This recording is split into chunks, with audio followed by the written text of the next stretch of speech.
Welcome to Paranormal Central, broadcasting live from Central California with your hosts Jeffrey Gonzalez and Alan Thomas.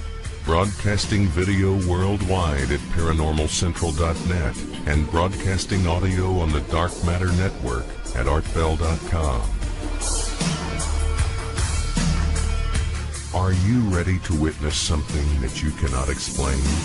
Looking for you, you're looking for me. We have to decide what it will be. Can it be true? Can I believe the unexplained? Look into the sky, you realize you're not alone. Open your eyes, looking for trails that goes wrong. Hello everyone, welcome back to another episode of Paranormal Central, broadcasting live from Central California. My name is Jeffrey Gonzalez. I am your host for the show. Welcome everybody. To my right, to your left, co-host Alan Thomas. Hi everyone. And womaning the boards behind the scene in the dark shadows, Emerald Bonilla. Hi guys. Welcome everybody. Thanks for showing up wherever you may be around the world, Brazil, Mexico, Japan, China. We have fans all over the place, and I appreciate that. You would not believe how much I do. Tonight we're going to have a show where I plan to scare the you-know-what out of you from going camping. That's going to be my intention. David Paulides, Missing 411, the show that we have been waiting for a long time. I had him on about 2 or 3 years ago, and I think that was one show that I can never possibly ever reproduce, because it was a 3-hour show, and it was a great show, and I will tell you more about that show and where you can see it after we talk to David Paulides tonight. He has written now 4 books about missing people around the world, I think, actually, and mostly here in the United States and Canada and Alaska. And you won't believe how many people go missing and where and why. Well, not actually why, but the circumstances, the evidence that we're going to show you, not evidence, but facts on how all these people are going missing. And you guys are going to totally trip out like I did 3 years ago when I interviewed him. So sit right back, and if you have people who like to go camping, who like to go hunting up in the mountains, and I'm talking anywhere in the United States, mountains, then you better have them watch this show now. And so it's going to be a good show tonight. So if you are watching us at ParanormalCentral.net, you are looking at us right now. We're going to be doing the Squatch report here pretty quick, and I'm going to be showing you some pictures, and you can go and watch them on the screen.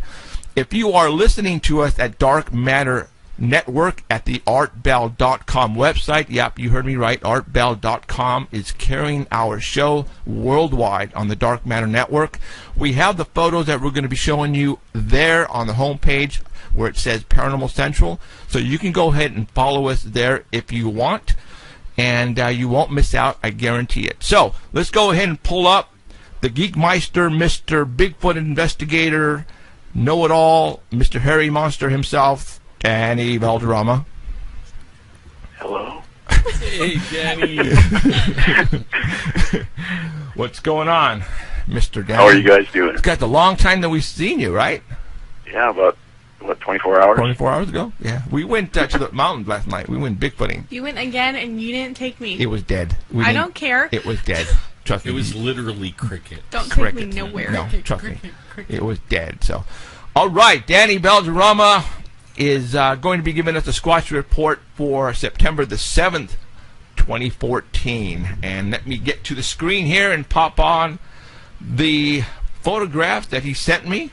And I'm going to be putting up right now photograph number 1. Do it.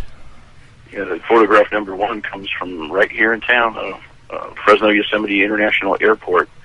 I was there dropping off my wife, who's going out of town for a business conference, and we went into the gift shop, and there he was. Bigfoot was staring right at me, and there was about maybe, I think it was possibly more than 6 shelves of Bigfoot merchandise. Wow. I'm going to stop you right there. What airport in the United States or in the world has Bigfoot stuff like this? None that I've seen. None. I've been to I a mean, lot of I'm going to airports. say we are probably the only airport in the world who carries Bigfoot stuff. I wonder why they are carrying Bigfoot stuff. And we have probably the smallest airport, too. Yeah. So why people think about this? Yosemite, Kings Canyon, the Sierras, finding Bigfoot, Destination America, Monsters and Mysteries. I think they understand where the Bigfoot is, just east of Fresno, and that's why they're going to try to make some money on it, man. I mean, who isn't, right? Pretty cool. I mean, There's many shelves there. I couldn't believe it. There's 3 kiosks, and each one, as you walked around it, had Bigfoot merchandise, mugs, dolls, all kinds of stuff. I'm putting up the second photograph right now that have that big plush Bigfoot. I am going to go buy that. I mean, that is so cool. I mean, come on. How much was that? $20 you said? $20, yeah. 20. I mean, come on. You can't beat $20 for that large Bigfoot. That is so cool. I The mean, more we buy, the more they'll have. So yes. I feel jilted because I was in there and they had like 3 coffee cups and a couple little shot glasses. Right. And I asked the girl, are they going to get any more? And she said no. So then I bought everything they had, right? And then you come along and show pictures of like 6 kiosks full of man. stuff. I mean, this is cool stuff. I mean, come on, people. Everybody who lives in Fresno, California, show your support. Go to the Fresno airport, go to the store, and buy some of this stuff. I mean, come on. like flying from Florida. This is crazy. I mean, I'm serious. It's like Bigfoot in an international airport. That's just... You don't even have to go through security to buy it. No, you don't. No, you don't. I mean, yeah, I mean, you can just walk. Obviously, you have to find a parking space and pay for it. Probably cost you maybe $2.50 for the first 15 minutes or 20 minutes. You know, Yeah. but then you walk in, go straight to the store, and boom. I could save you $2. I got Handicap. handicap parking.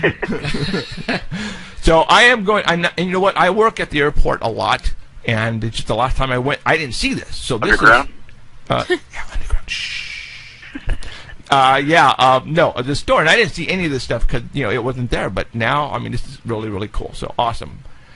So yes, we are known out there. We are making money for people, and we're not making any money as of yet. What the heck is wrong with this?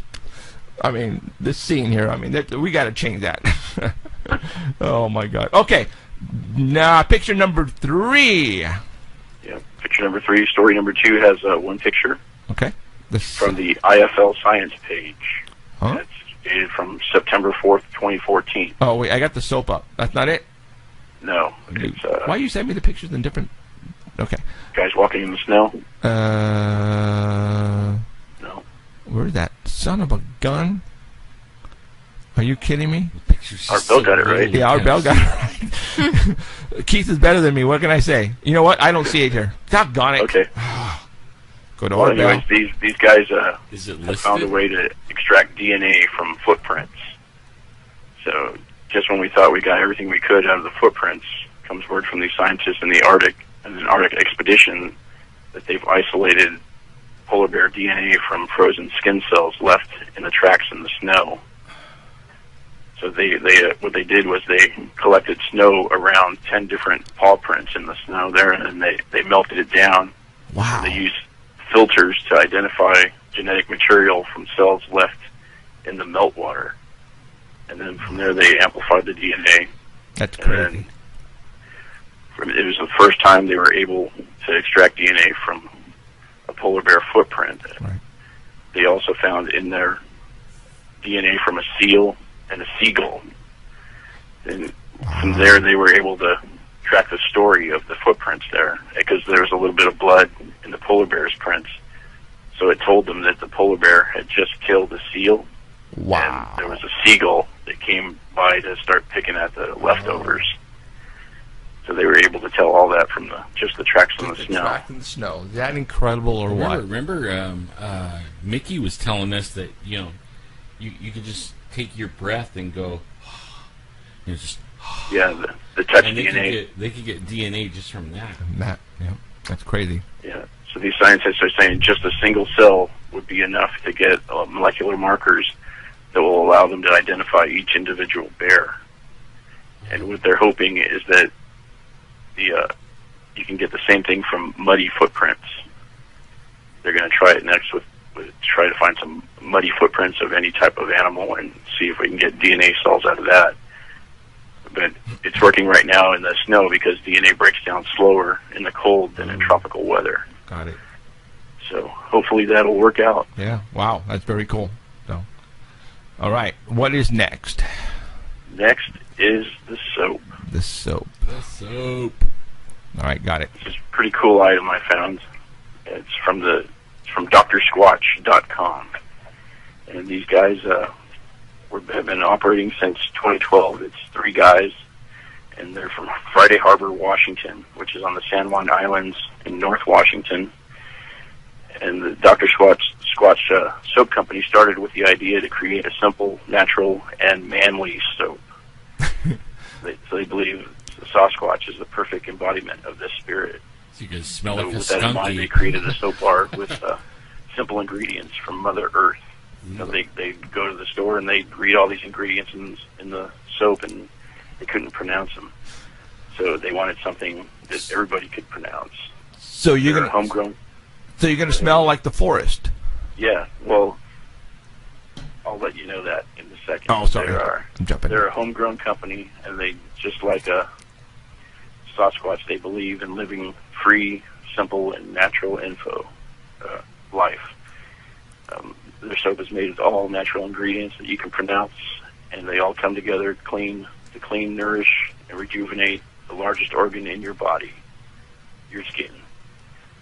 So they mix the ingredients in their soap, they let it cure for 6 weeks, and then they cut it all by hand. And the soap that they have comes in 8 different fragrances.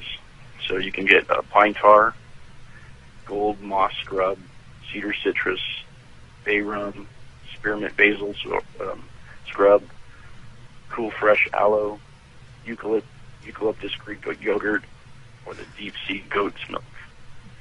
So 8 different fragrances for you to try. Most of them smell like the wilderness out there. Then you know what? I'm telling you right now, for those Bigfoot Bigfoot investigators who are listening to this show,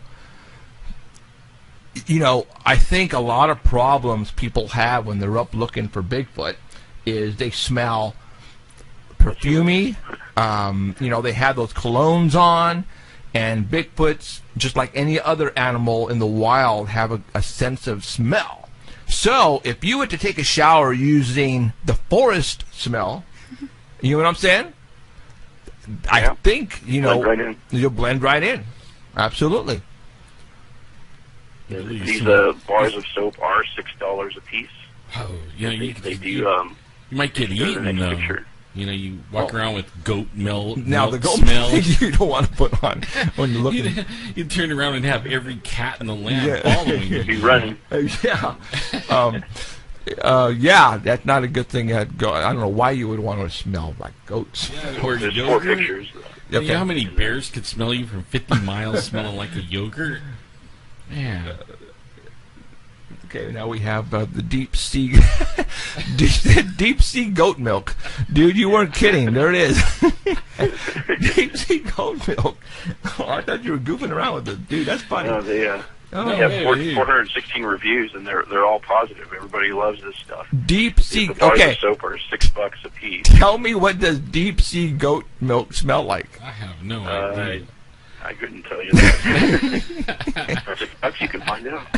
Yeah. Well, you know what? Why don't you, if it's all good, reviews, then you're in contact with them. Tell them to bring some in or send them to you, and we will try it. We will actually put it on. I mean, put them on. We'll go Take in a the shower. woods with it on, man. I will. So, You also but get a gift box.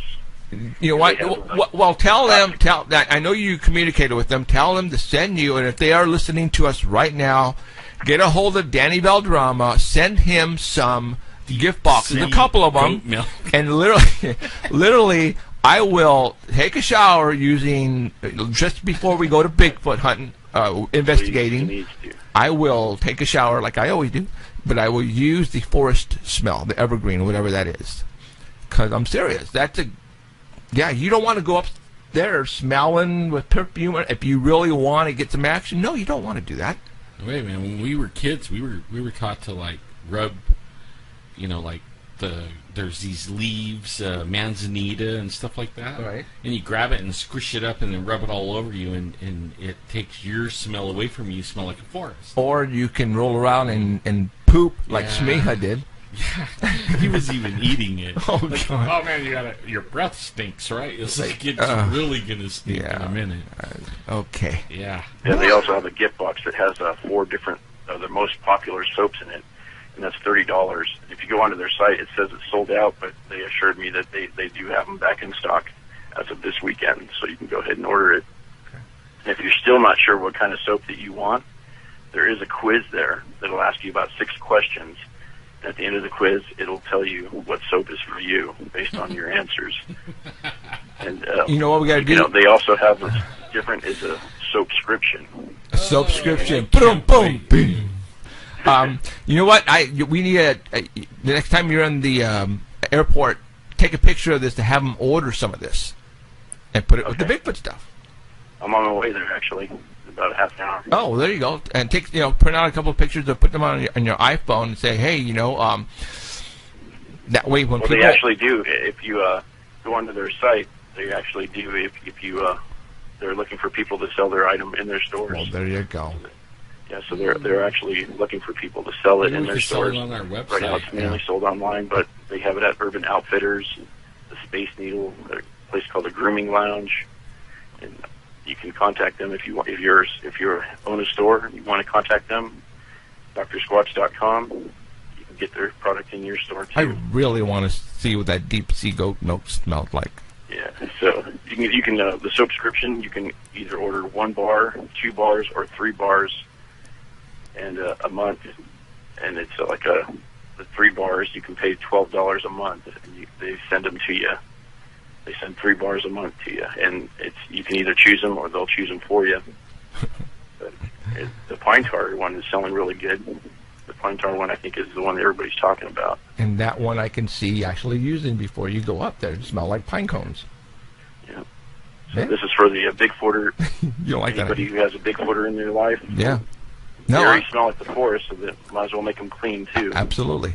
Pine tar. It sounds like something you'd never get off. Like, man, look, I got the pine tar. Your hair's all stuck and everything. No, you know what? If you're listening, Dr. Squatch, notify David Valderrama and get us some. Or Danny. Or I'm sorry, Danny. and we'll try some. We'll check it out. So, all right. What's next? Story number 4, Yeah. the 3 pictures. 3 pictures. All right. Oh, This broke on Monday, September 1st, I was reading on about the this. Soft Squatch Hunter page. It's from Stacy Brown. Stacy Brown Jr., if you remember him, he was the winner of the $10 million Bigfoot bounty that was on TV. He didn't win the $10 million, but he did have the most evidence, so he did win something. I can't remember the dollar amount that he won. But it 100 wasn't grand. $10 million. It was like $100,000. Wow. But this broke last Sunday that just after our show ended, that he announced that he was in possession of a arm, and that's the picture that's on there. They found it in the woods out in Florida, in one of his favorite hot spots, and they took it to the Fish and Wildlife Conservation Commission, and they confirmed that it was not from a bear or a human. So they were going to take it to get analyzed, see what was going on. And he also says there are no bears or monkeys in that area of Florida. So they weren't sure what it was. They said the people told him that it was an unknown primate arm. So he put it on Facebook to see if anybody could identify it. And if you go to the next picture, it's a picture without the dirt behind it. You can see the length on it. So it was sent out for testing, and they're hoping it's the arm of a skunk ape. And So how are they going to know it's a skunk ape? It's got to come back part ape then, right? Yeah. But not it's got to be Or unknown. unknown type of ape. Yeah. It's kind of small. Yeah, it is. They're saying somebody told them it looked like an orangutan arm, and there was a report of a orangutan that was loose out there, but they don't know if it was the same area that he found it in. Oh, okay. But in the area that they did find it in, there has been Bigfoot activity, and in April they did find a trackway through that whole area. So they're hoping that I'm looking at it, and is that supposed to be the knee? The middle part? it's supposed to be the arm. That's the arm. The elbow, and the hand at the bottom. Okay, so, and that's a ruler right there, so what are we looking at, 17 inches? Yeah, it's Yeah, not that pretty long. Well, Now they did announce that there would be a press conference today around 3:30 on one of the other shows, and what I just found out right now a few minutes ago, just before it came on, is that they did identify it. they did? They did, and I guess Disotel from the $10 million Bigfoot bounty ran a bunch of tests on it over the week. Uh-huh. So he and Stacy Brown Jr. announced on this radio show that it was a gator arm, and possibly a hind leg. Yeah. Boy, they sure ran this and just milked the heck out of this, didn't they? I mean, it was all over the place. It sure was. It was everywhere. Yeah, it was. Well, there you go. An It alligator. turns out to be a gator arm. So maybe a skunk ape ate a gator. You know, it's like when we go out up to the hills and we find deer legs twisted off. Right? We don't find the deer. We find anything of the deer, just a twisted off deer leg. Right. So maybe I think the Bigfoot keeps the twisted off so the deer can't run away. Maybe he twisted the leg off the gator so it couldn't run away. And then dragged him off later and ate him back, took him back home to his family. Now, Yes, but they are finding evidence out there in that area, so right. anything's possible. Anything is possible. So, all right, right on. What else there, Mr. All right. Danny? Is that it? I know you're going to keep it That's short it. this week because we have a very special guest coming on here pretty Yeah. quick. So, all right, Danny. Thank you very much, and we will talk to you next week. Bye, Let me know what the airport says tonight if you do talk to him. Okay. Okay. All right, dude. See ya. All right. Thank you. Bye. Sorry. So, all right, right on. All right.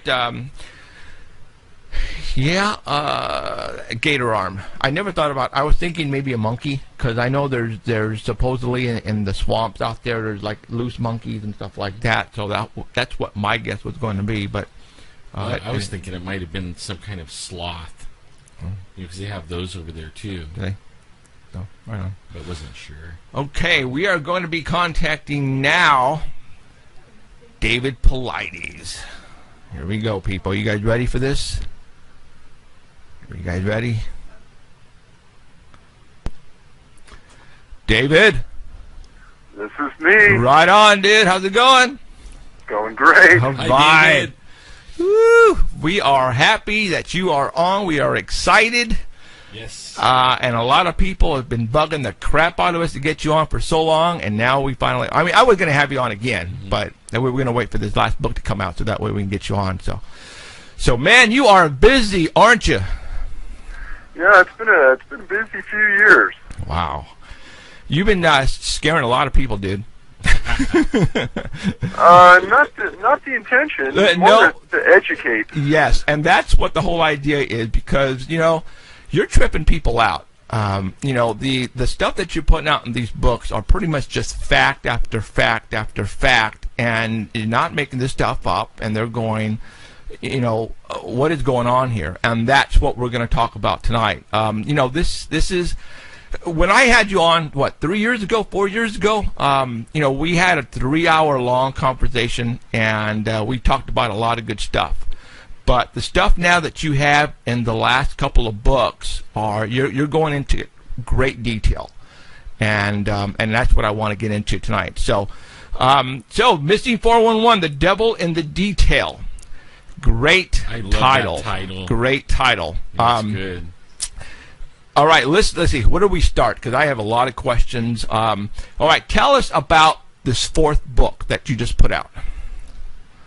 It's more of an evolution.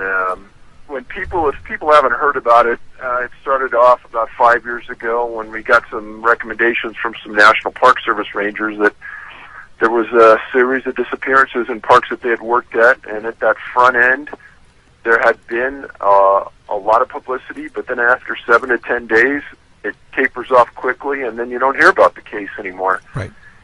And they thought somebody ought to be looking into it, and they thought that there were an abnormal number of disappearances in the parks, especially in certain locations where they didn't think people should be going missing, and they were. So we started to look into it, and at the beginning, you start to read, 1,000, 2,000 reports, things start to come out that maybe if you read only 100, you wouldn't recognize. But now we're up to over 4,000 reports in 5 years, and certain things are starting to come to the surface that maybe we didn't recognize at the beginning.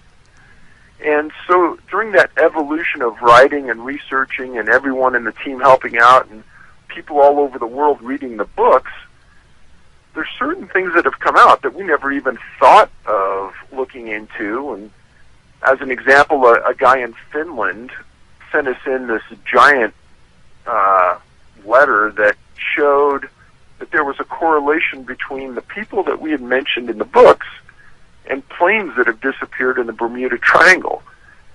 And the idea that we would ever even look into that never came to our mind. But the statistical analysis shows that during the years that planes have been flying, the odds that we would have a number of cases of people disappearing on those same dates doesn't seem logical, but it's fact. Wow. Okay. Let's talk about. Weird. Yeah, that is weird. All right, let's talk about. Okay, I actually, if you can see, I posted the crap out of your book, dude. So, and I got. All right, I chose some certain cases in this fourth book. All right, and I want to talk about those cases. The first case is Robert Willis. Now, we were just talking about that dude 3 weeks ago. Yeah. Okay, I had a friend at the ballpark. He runs the baseball, the minor, the summer program, and I was telling him about missing people and all that. And he goes, "Man, our carpenter friend from the union, his name is Robert Willis. He's the deer hunter. He goes up every year and he goes hunting by himself. And one day he didn't come back." And I said, "Really?" And then Elizabeth Martinez, who knows the family, was telling us that they go up there still to go look for him, dude. Yeah, look for him. They're still looking for him, his family. So let's talk about Robert Willis. Describe this guy to everybody.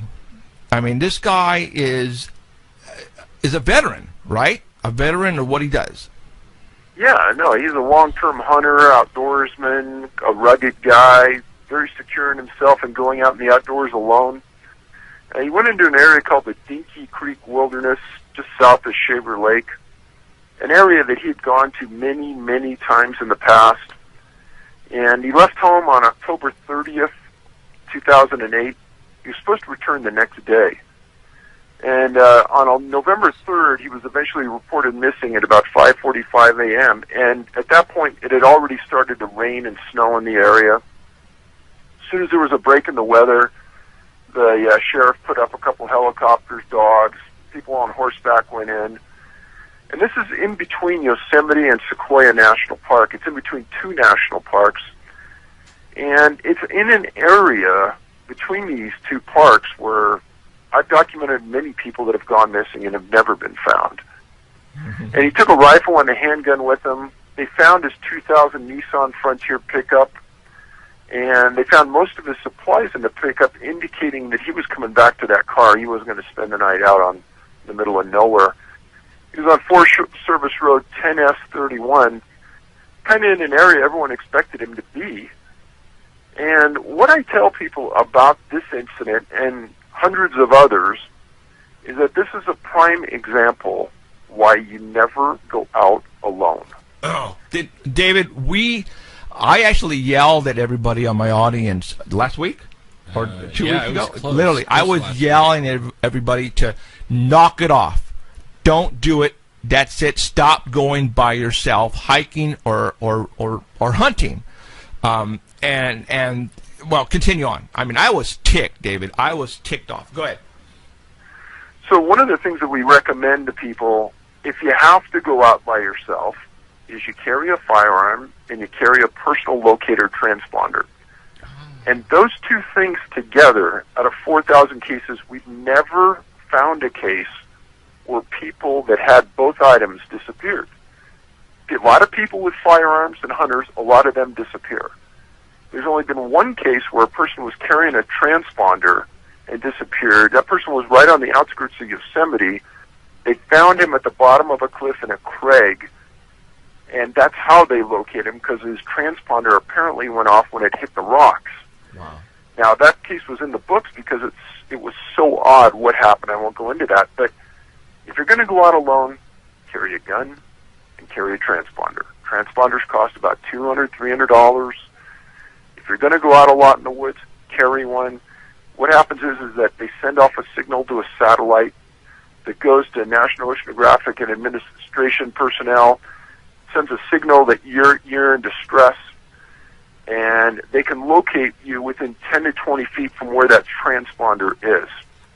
I can't explain why the transponder and the gun together mean anything. I can only give you the facts as we know them, that people haven't disappeared together like that. Now, Robert, to this day, still hasn't been found. Right.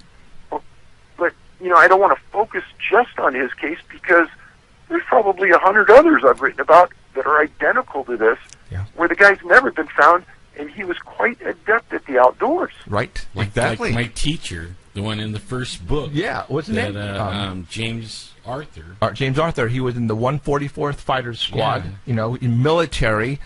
Shocked me when I turned the page and there's my teacher. Yeah. That's crazy. Whoa. Okay, and that's what I want to talk about that later on. So wait, like on the name of the book now, before we get in all the stories. Right. The devil's in the details. I mean that's like the first thing you see. Yeah. Now Alan is so cool. Alan is. I want to know why. Alan is part Cherokee. Okay, he's quarter. So let's talk about the names really quick. Obviously, with you investigating more of the cases, then you started to realize, wait a minute, the name of this canyon is what? Devil Canyon. The name of this area is Devil, and then Devil this, Devil that. Let's talk about that a little bit. Now, I don't know, but who names these particular parks or canyons with the word devil? How did that get their name, David? Well, that's $1 million question, and all three of us together could spend the next 20 years trying to figure that out. And there are no easy answers to that. But common sense would tell you that an area gets a name for a reason. Yes, exactly. Now, what that reason is for those specific names, we really don't know, because it's impossible to try to figure that out. Right. So, Native Americans could have named that area, right? Like you're saying, we're just thinking out of the box. How did they get their names with the devil in it? Obviously, it was named for a reason. Bad devil. When you say devil, it's bad. A lot of them go way back, like legends. Like hundreds of years. That was what that was known for. And then it just gets on the map because that's what everybody calls it. Everybody calls it. Yeah. So when you say devil, you're saying bad place. Very, very bad place. Yeah, don't go there. Don't go there. Okay. All right. There's a couple of cases that I wanted to talk about here around us. And the next one was George Benka. I believe his last name is spelled. Oh, Penka. Penka. Yeah, that I just blows me away. Go for it. Tell us about this one. A lot of people have keyed on this case because George was with a religious group from his hometown in Southern California that went into Yosemite as a group, and they decided that they were going to hike around the area. George was a big guy. He probably wasn't a long-distance runner. He He looked like he was a pretty sedentary guy just from his appearance. But on June 17th, 2011, the group decided that they were going to hike up to Upper Yosemite Falls via the Upper Falls Trail.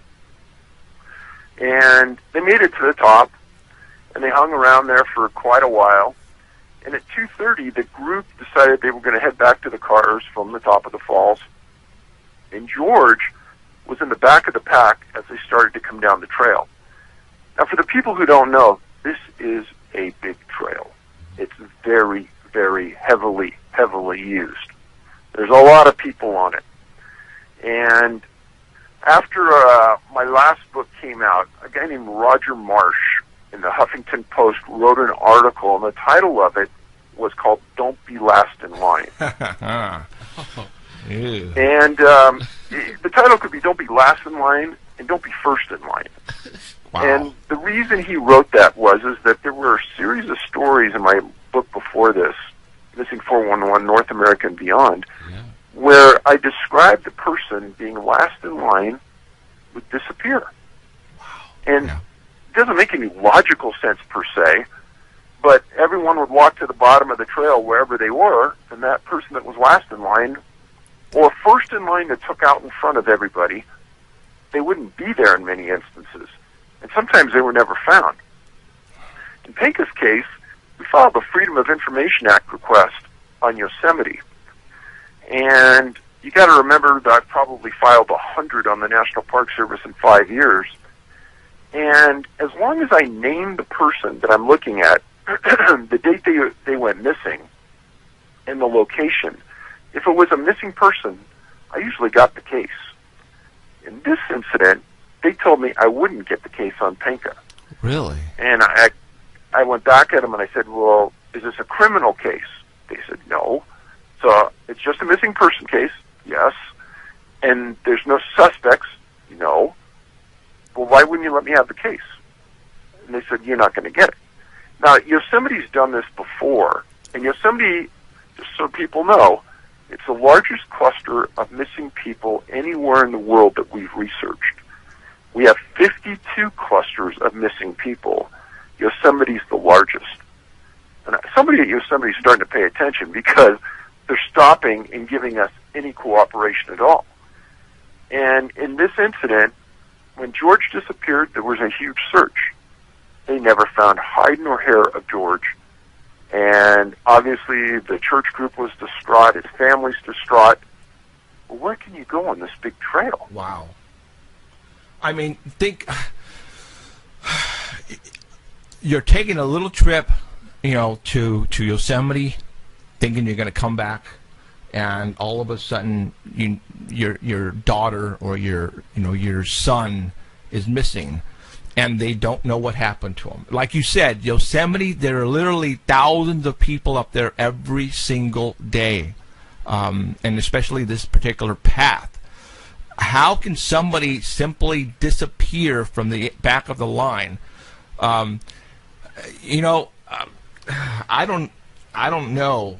Even if he fell off, like I lived in Yosemite for a while, and I watched a guy fall off that trail and then fall through the falls. Saw his red jacket go. Okay. So I mean, even if he fell, there's people on the ground looking at the falls, right, that would see him. Even though nobody on the trail might have saw him, there's other people admiring the falls that would have saw him. This is crazy. Like we did. This is crazy. So obviously, no body ever found. That is sad. That's absolutely sad and scary at the same time. Because I was telling people, don't go by yourselves. Right. Don't ever go by yourself ever again up to the Sierras, just east of Fresno. But now we're telling people, don't be the last in line, because this is crazy, David. I don't understand. Don't let your kids wander off out of your sight. Yeah, we're telling this everybody is that. absolutely crazy. Okay, now, any more information? Did they come up with any clothing or anything on him, George? So it's been over 3 years. There's nothing. And one of the things I think that's important to understand, you guys almost touched on it there, is that if he would have fallen somewhere, or if he would walk behind a rock because he was sick, passed out, and died, I guarantee they would have found his body by now, because through decomposition, the odor would have been overwhelming on that trail. They would have found him. Yeah. I think you're absolutely right. So let's think about this. Okay, you're walking down a trail, and there's other people in front of you. Can a bear come out of nowhere and take you and just run with you? No. All right? Could a mountain lion do the same thing? No. Could a person come by and snag you from the end of the line and take you away? No, because George would have been kicking and screaming and yelling, right? Correct. So how could somebody, maybe 200 pounds, 225 pounds, simply poof? That is, okay, well, right now what I want to do is I want to make people think. All right, you guys, this is what we're giving you guys are facts on how these people are going missing. Now, you guys are going to try to find out how these guys go missing, and we're going to give you some more cases. All right, now, a couple of months ago, firefighter, Southern California, Mr. Herdman, right? Oh, yes. Yep. You were on a radio station that was being broadcast on the Dark Matter Network, and you basically told that the host of the show how they were going to find him. Why don't you tell us about that story? So Mike Herdman, kind of the all-American boy, 36 years old, married with a daughter. He was an Arcadia firefighter paramedic, and he and another firefighter paramedic on about June 11th, they went backpacking in Los Padres National Forest in Ventura County. And Mike brought his dog, Duke, with him, and they had a scheduled 4-day trip into the Sespe Wilderness. And if you do a Google search on Sespe Wilderness, S-E-S-P-E, you're going to find that there's a lot of areas back there that have the name Devil in them. And I did some research on the area after all this started to happen, and the facts just started to roll onto me. So he and a paramedic named Taylor Byers, they backpacked into the area a day and a half. They were set up along a creek, and it was getting to be nighttime on the 13th. And Duke, Mike's dog, took off running away from the campsite. And Mike got on a pair of shorts and a tank top, no shoes, nothing else, and he took off running after his dog. Now, for people who haven't read my books, one of the things that we found is that a lot of people, when they are found after they disappear, are missing clothing and missing shoes.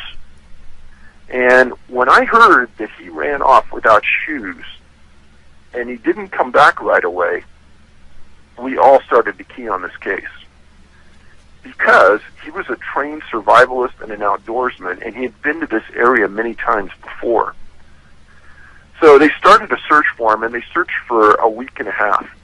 And they flew the same route into this area every day by helicopter. They put a drone in the air with FLIR, forward-looking infrared radar, looking for body heat. They put canines into the valley looking for a body. They had horse-mounted units come in.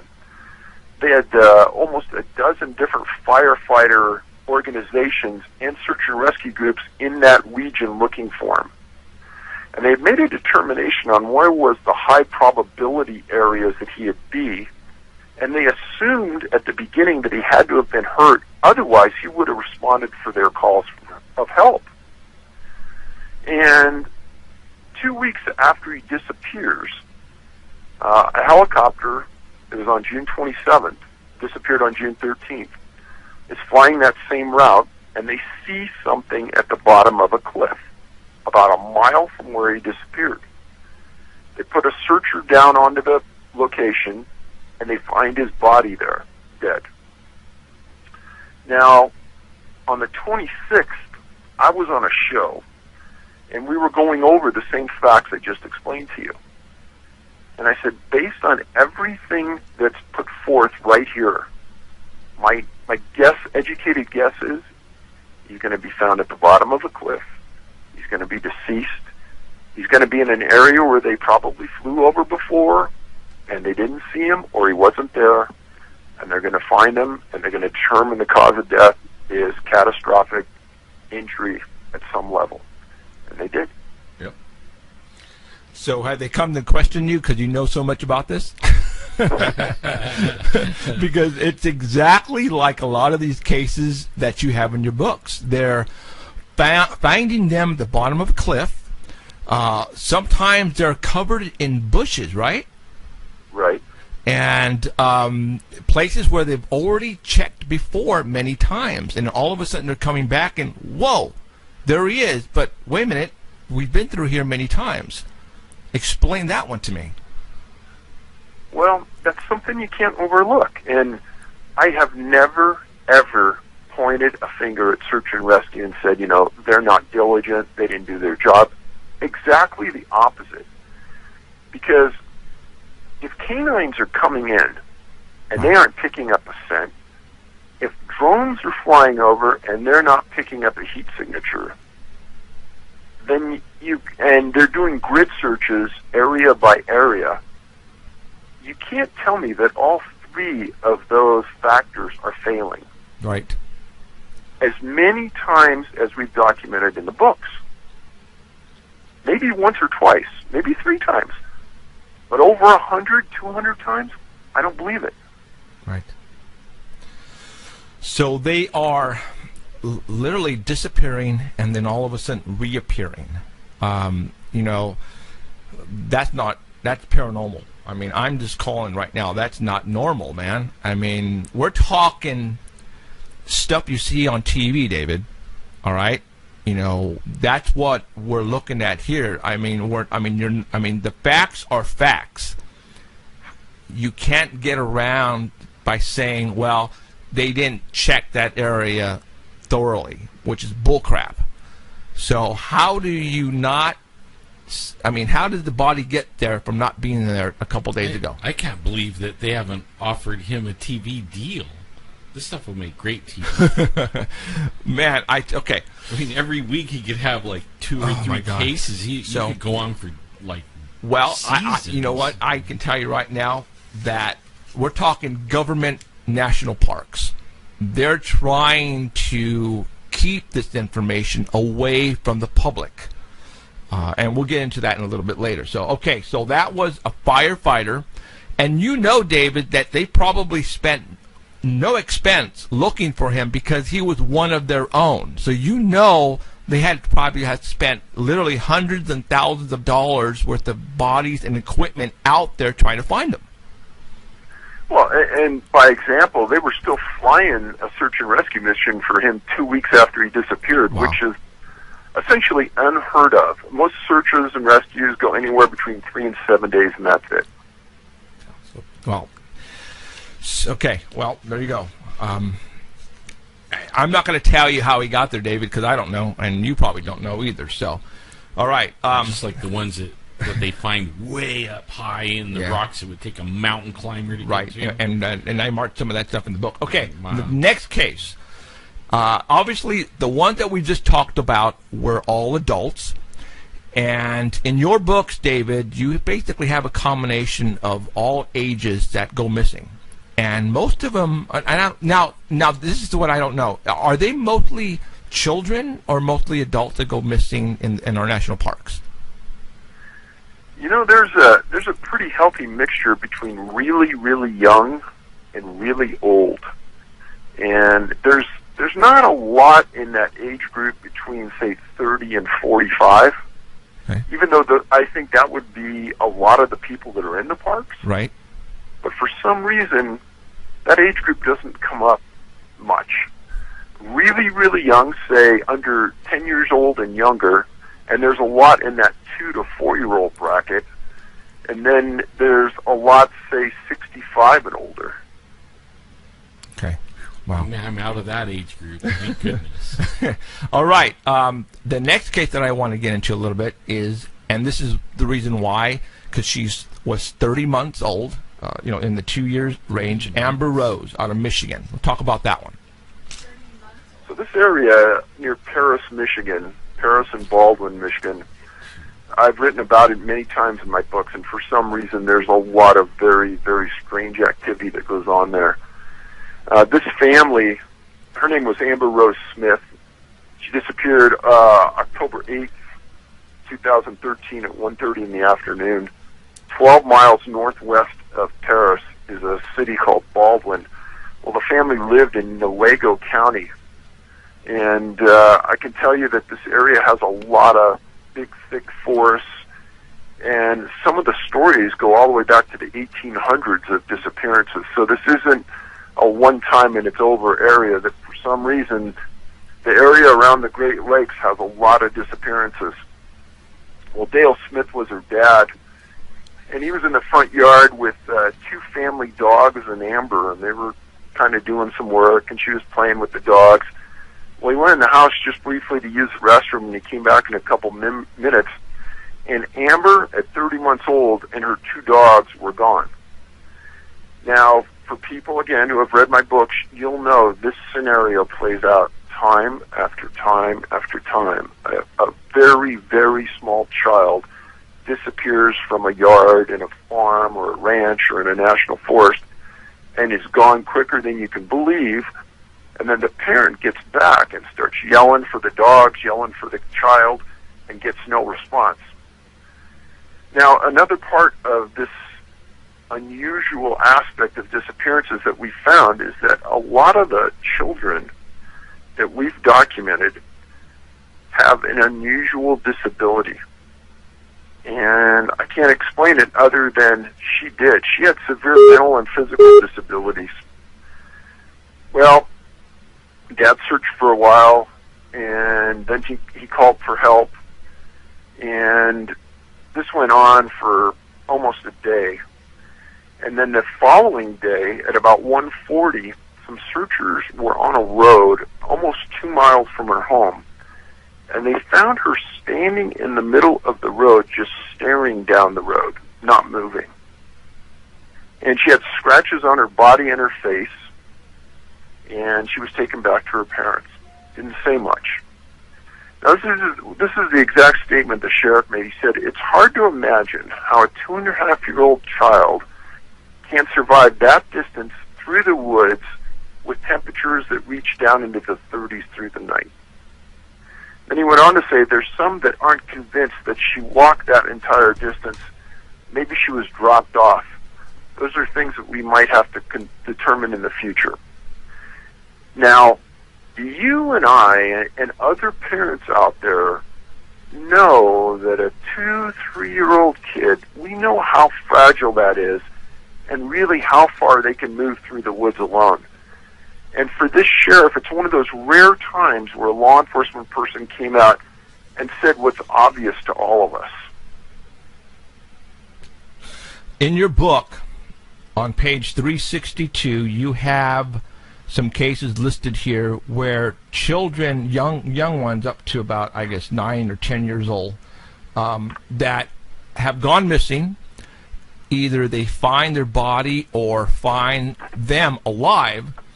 And you have here the distances that they find them at. Like, for example, I'm just going to throw one out there really quick. Jack Hodges, 7 years old. They discovered the body 50 miles away.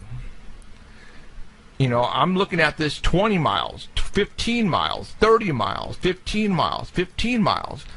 Even 5 miles is too far. Even 5 miles, really. depending on the in the rock and the rugged mountains. That's incredible miles. Yeah, we're talking some. So, how does a child of 5 years old, let's say, get 50 miles from where they were last seen?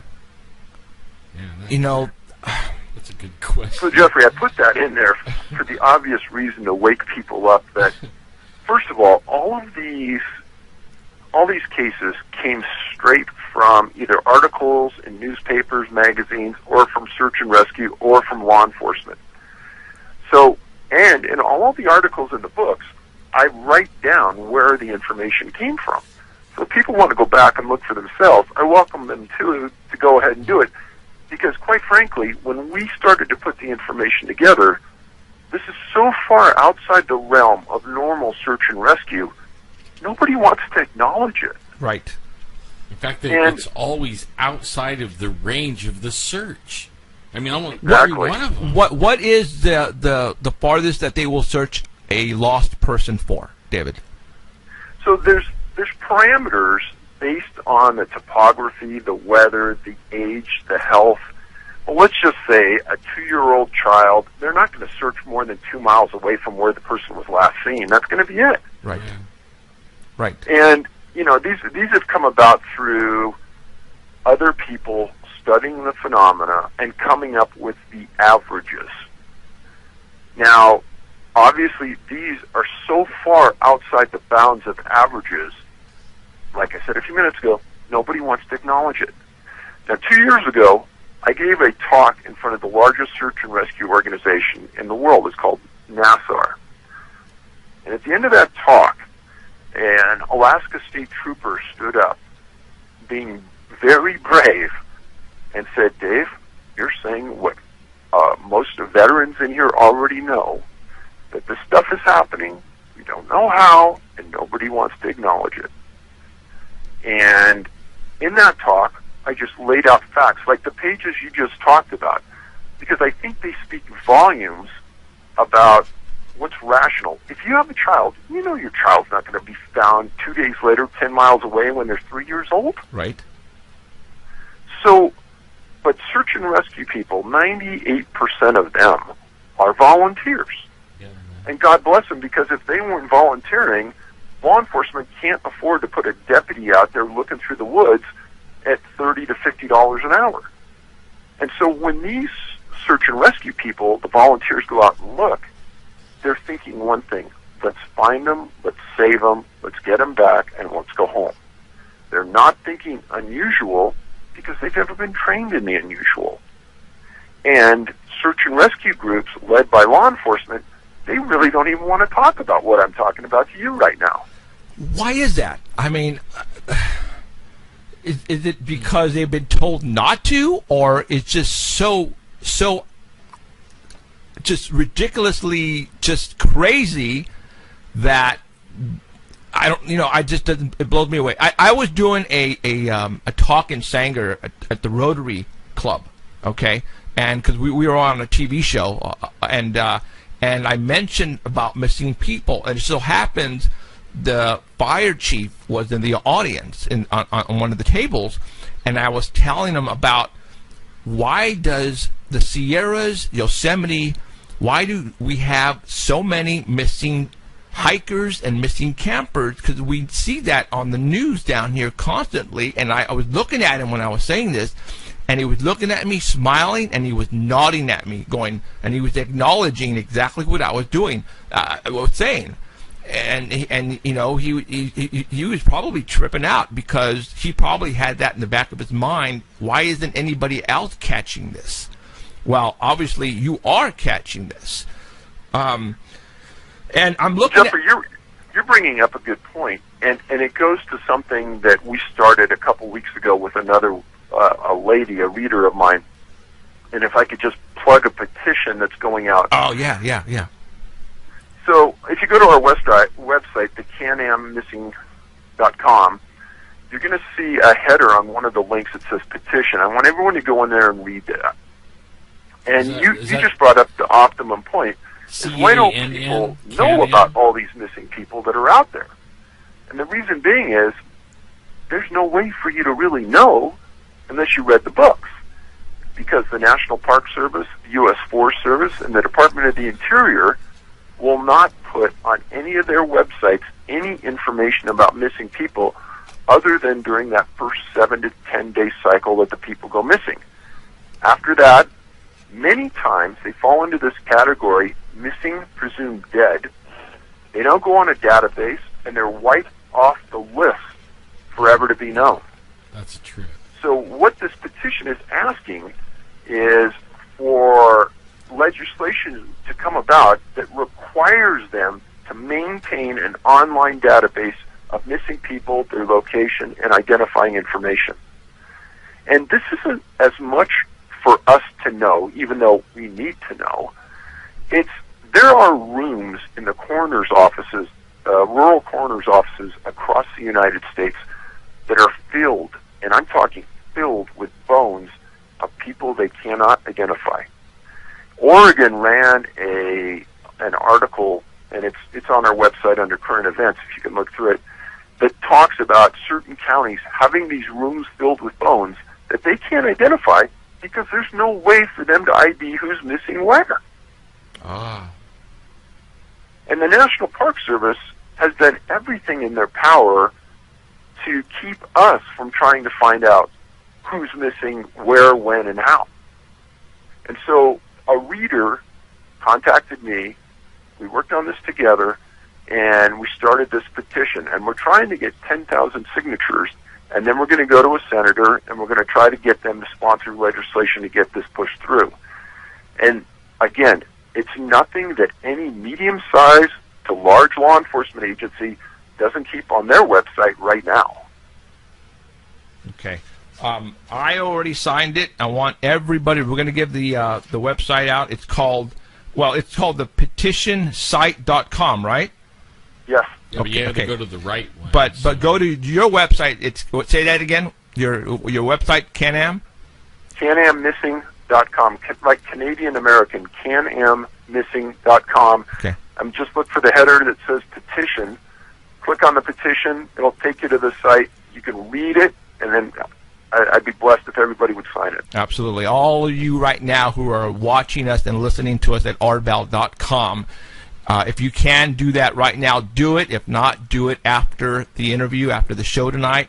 Now let's get 10,000 signatures on here so we can try to get this thing moving right along, because this has to stop. Is it all right if I we have a website also, and can I put that prominently on our website for a while?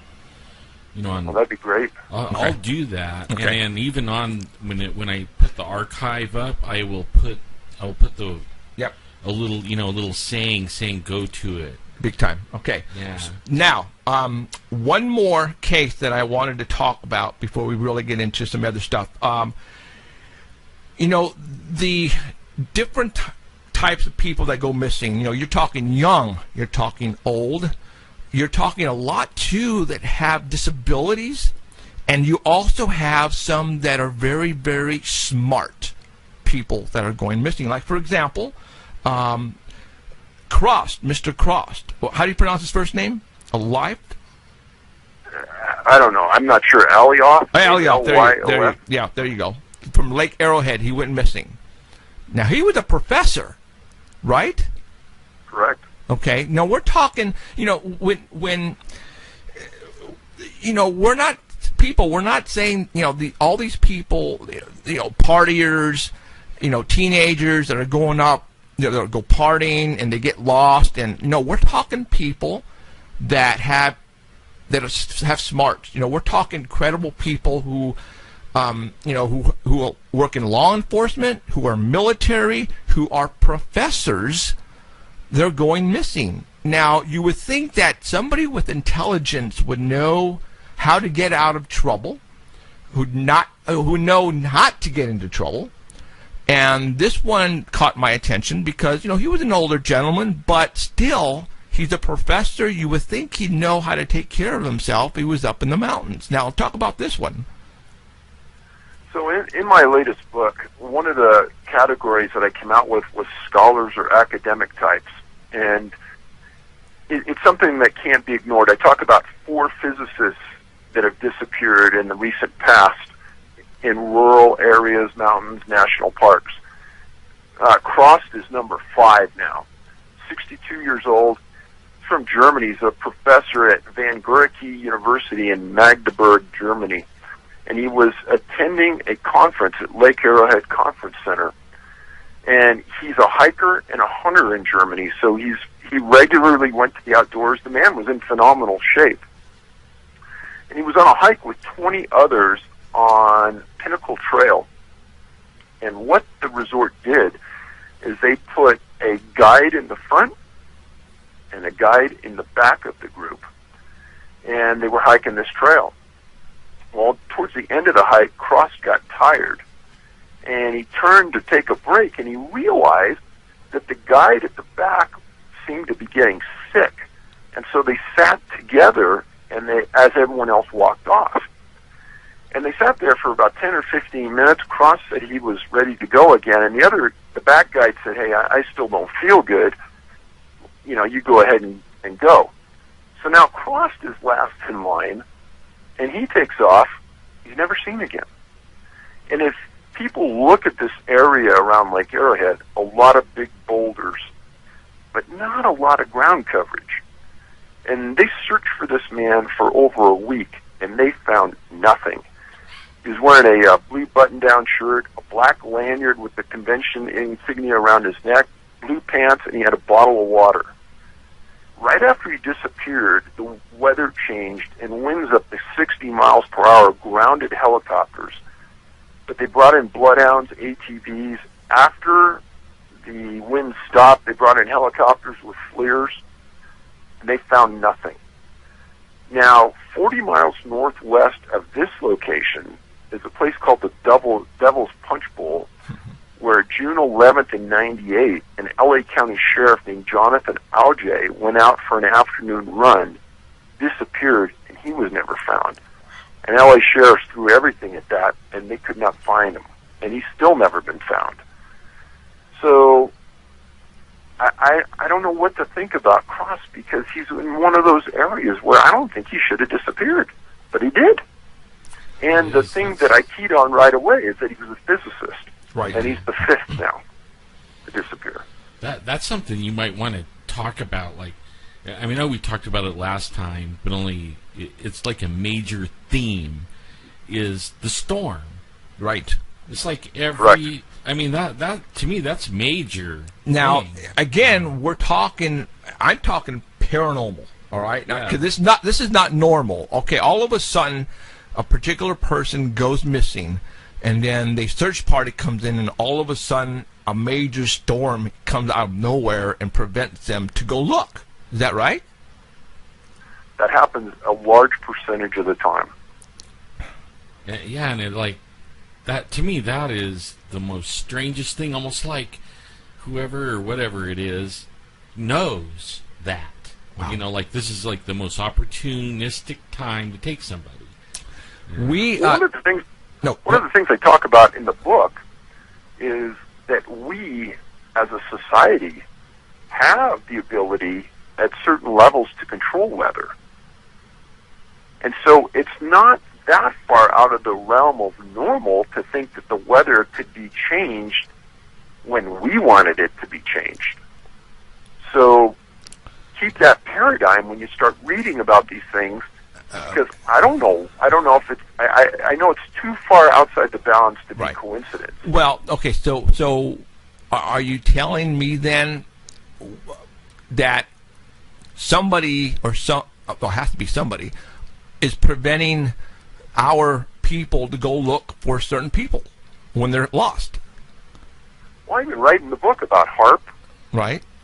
and we've been seeding clouds forever. Right? So, I mean, there's a lot of this that goes on that, you know, it's hard to put A and B to equal C, but once you understand that it's too far outside the bounds of normal to think that it's just happenstance, it's not. Talking about professors, a couple of weeks ago, we had a hiker go missing here in Kings Canyon, and they found his body dead from the Bay Area. His name is Gregory Muck, M-U-C-K. He was from Santa Cruz. He was an elementary teacher. He came to, and I'm reading it, that 12,000-foot elevation Gardner Basin. Does that sound familiar? I think so. Okay. And he went, he basically told everybody where he was going, and he didn't return. They sent out a search party, and they found him at the bottom of a cliff, David. I know the case.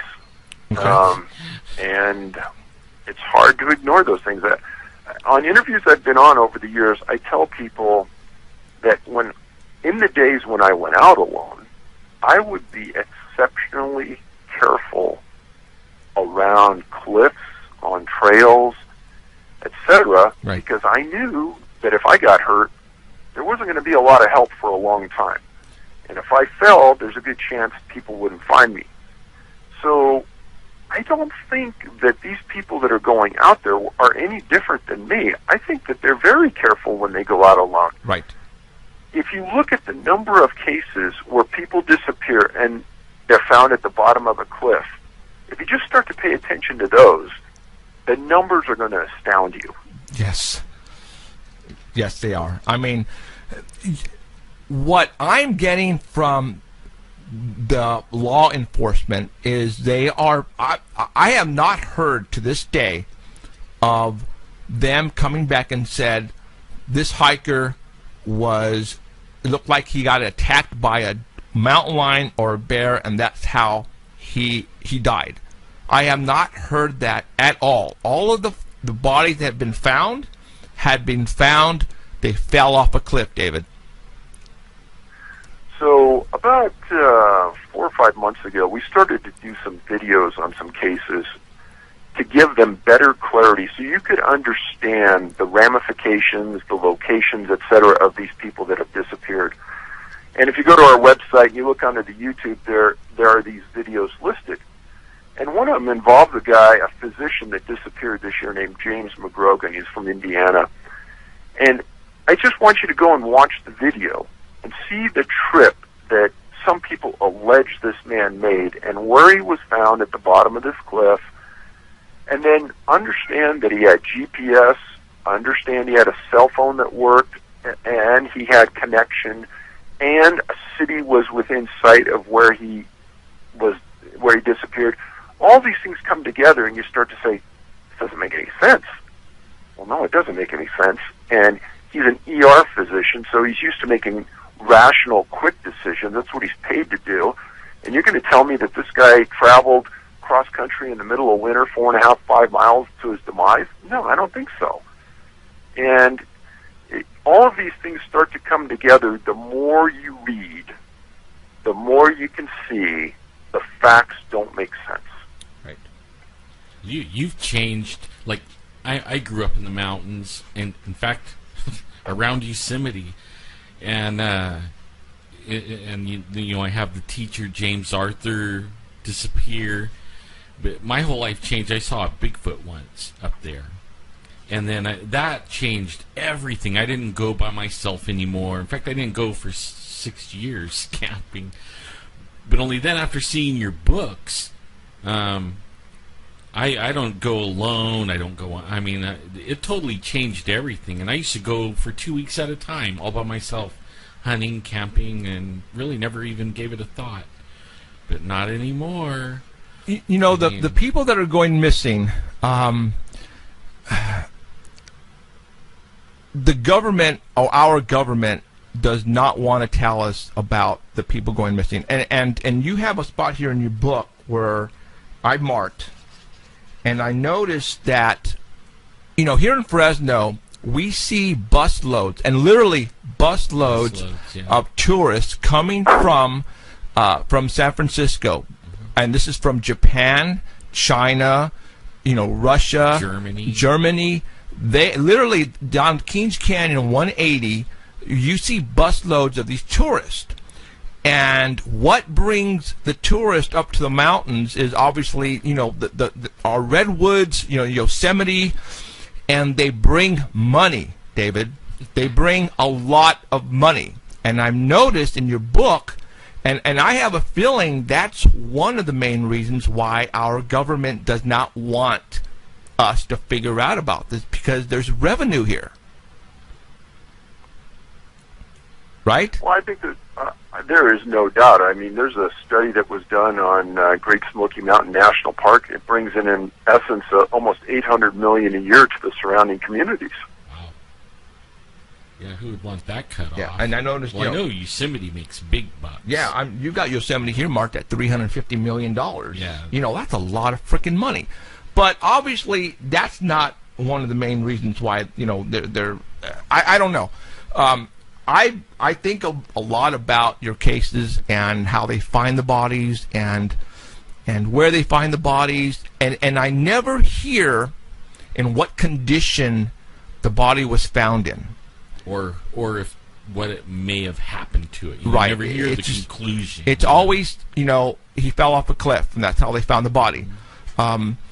Have you gotten any reports on how they found the body? I mean, like for example, and I'm going to try to get a little gruesome here, but were these bodies intact when they found them? So you bring up an excellent point. Now I'll go back to McGrogan, who disappeared earlier this year outside of Vail, Colorado, and the video we did.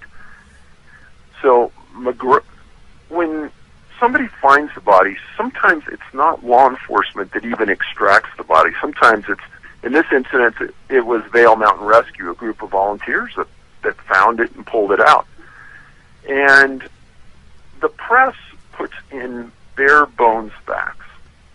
Now, I'm from California originally, and law enforcement in California is the most tight-lipped group of individuals you can imagine, and trying to get a report out of them is like pulling teeth. Now, Sure I live in is. Colorado now. Now, we have a law very similar to the Freedom of Information Act that is mandatory disclosure law. So once a case is closed, they have to release it according to the law. In McGrogan's case, we filed against the county sheriff and against the coroner, and we got both reports. Now, in that video, I not only go to the locations where he disappeared and where he was found, we also go to the location that rented him his equipment. And I showed the manager that rented him the equipment the route he took and said, does this make sense? You're going to see that the manager says, no one would take that route. Nobody in their right mind would do it. And then before we went on camera, I asked him, I said, well, what do you think about that body being found without any boots on in the middle of winter? He said, what? He says, I talked to the coroner. They never mentioned that. I go, no, it's in the coroner's report. And I showed it to him, and he goes, that's bizarre. He goes, well, were the boots right next to him? I said, no, they never found the boots. They searched for them. They still never found them. And that, again, as I said earlier, that's a common element in many of the cases that we document. It's either clothing or shoes or boots are not there and are never found.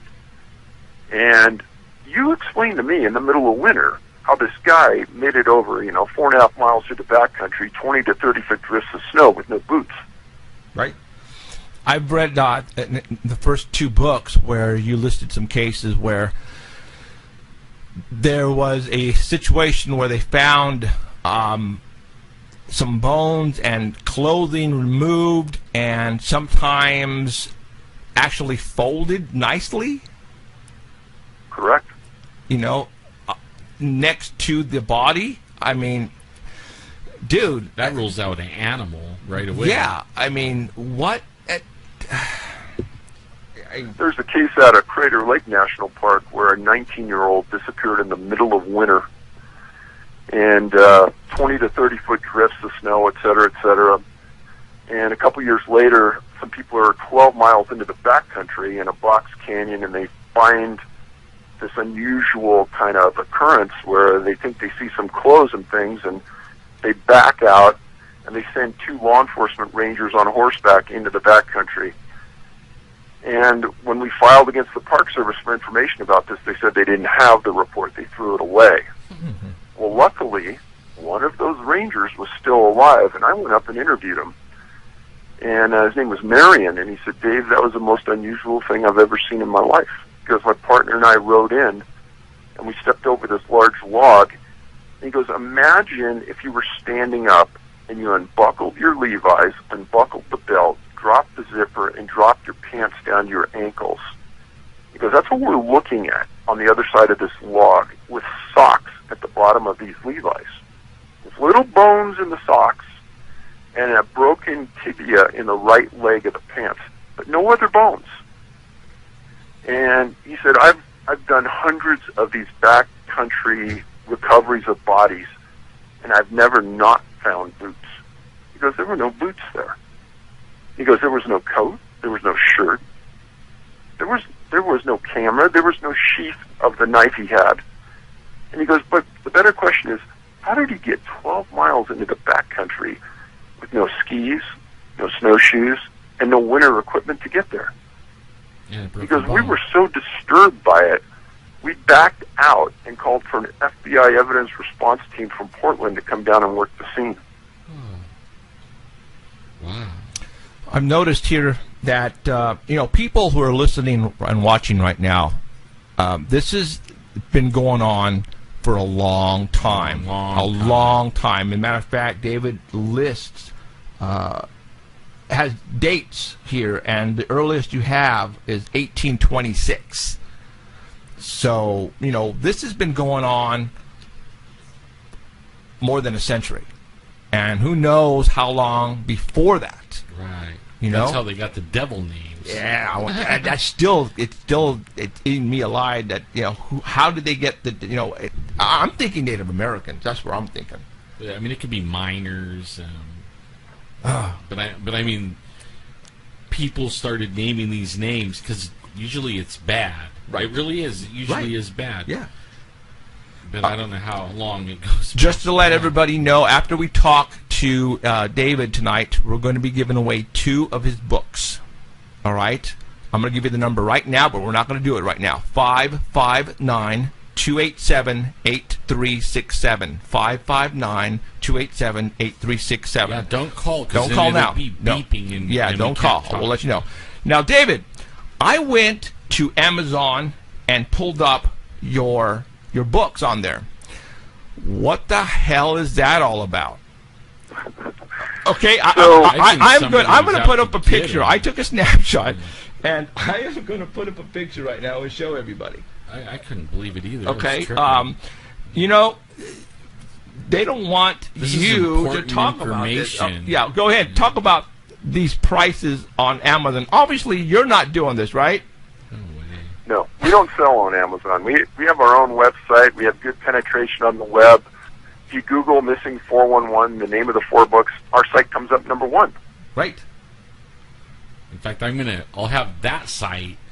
I have a contact site or a contact page for our guests, and I'll have that on in there too. And I won't put the Amazon one. No, and I just want to show I think this is funny, David, but I'm thinking now, was this are the prices put on there by people who have bookstores and that are selling this, or what? I mean, so what these appear to be to us is people that are buying our books and reselling them on Amazon at a huge profit. Huge? I can't believe people are paying that much for a book myself. No, they've got to be out of their mind. Okay, your recent book is going for $2,342. Your first book is going for $2,361. Yeah, I say you're pretty damn popular, David. Yeah.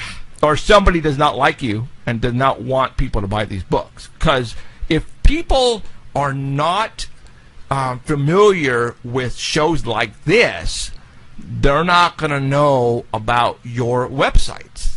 You know what I'm saying? They're not. They're not. Like I said, you're coming across. There's something going on. Our government knows exactly what's going on.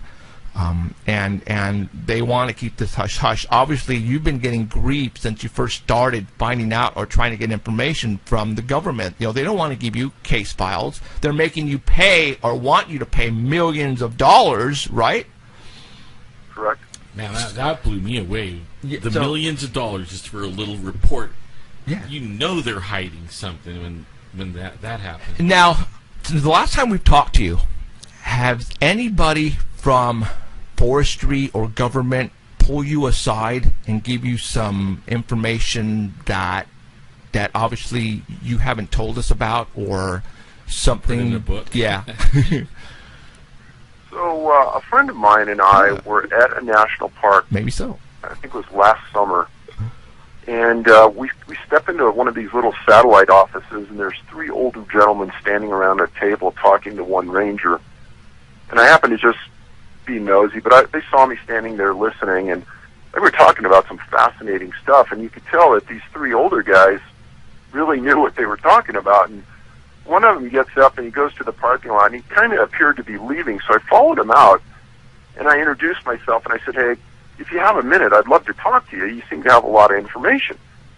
And he was the nicest man you could ever believe. And he says, yeah, I'm a retired special agent from the Park Service. And I said, oh, well, and I told him what I had done and my background, and I said, hey, could I talk to you? And we ended up standing there talking for like an hour, hour and a half, and he was very frank about many things. And I asked him, I said, how and why does the Park Service withhold this information about missing people and not inform the public about these issues and blah, blah, blah? He looks me in the face, me and my friend, and he says, it's a lack of integrity. Those were his words. And he told us a series of stories about investigations he was doing where they were thwarted, and almost purposely somebody interdicted to ensure that the investigation wouldn't go forward. And it was a very enlightening conversation from someone who was there, who had done it, who had experienced it, and was very frustrated.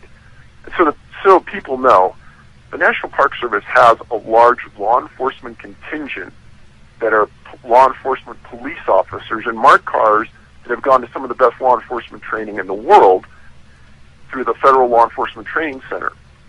And after you've been there for a while, you can step up and be a detective, and you get a category which is called special agent.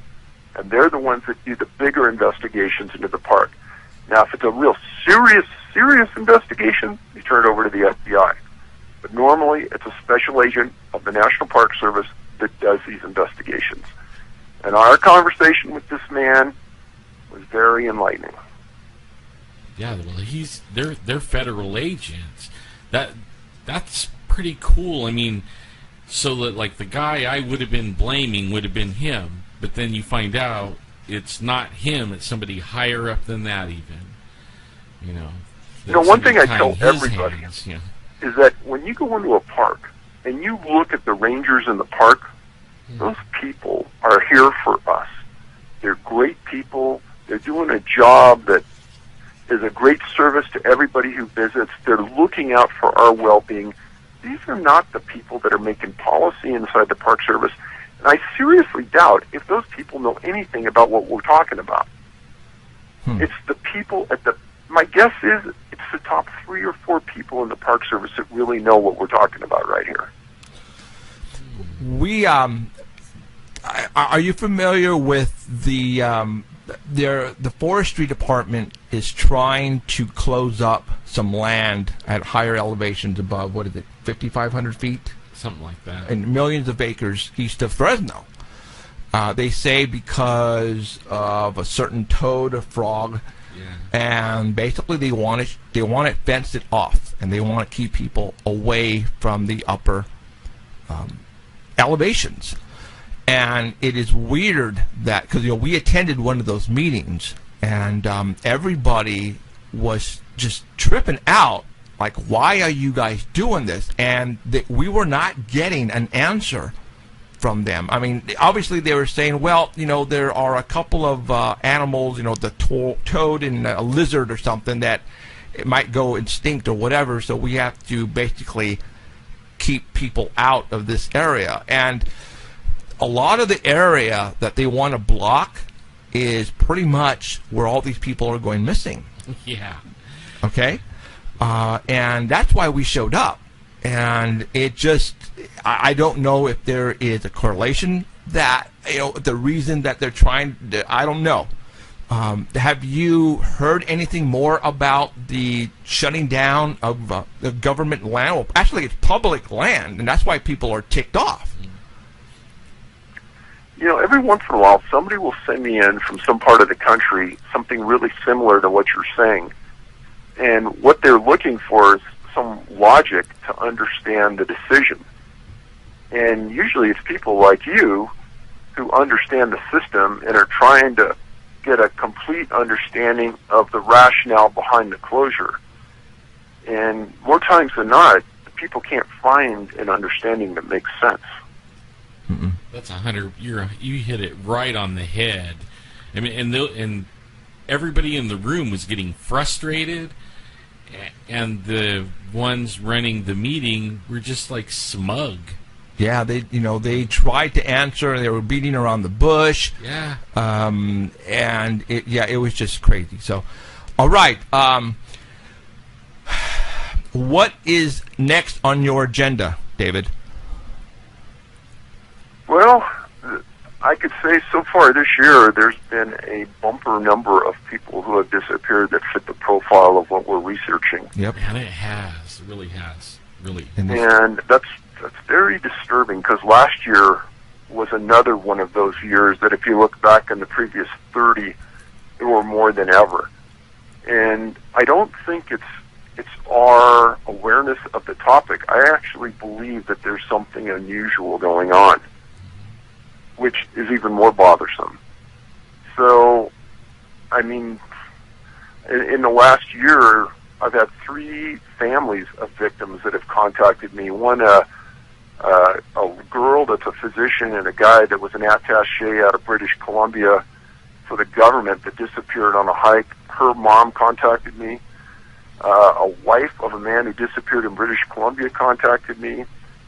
And Jared Adadero's dad contacted me. And in fact, I'm going to be going to a search and rescue meeting this week with Alan Adadero, and he wanted me to go with him to help explain some of the circumstances in his son's disappearance that people don't want to acknowledge. What's so particular about that case? That's interesting. I mean, his son was in a wilderness area, and he was with a group of adults, and somehow he got away from them. And in fact, this is one of the videos we did that you can watch online on our website.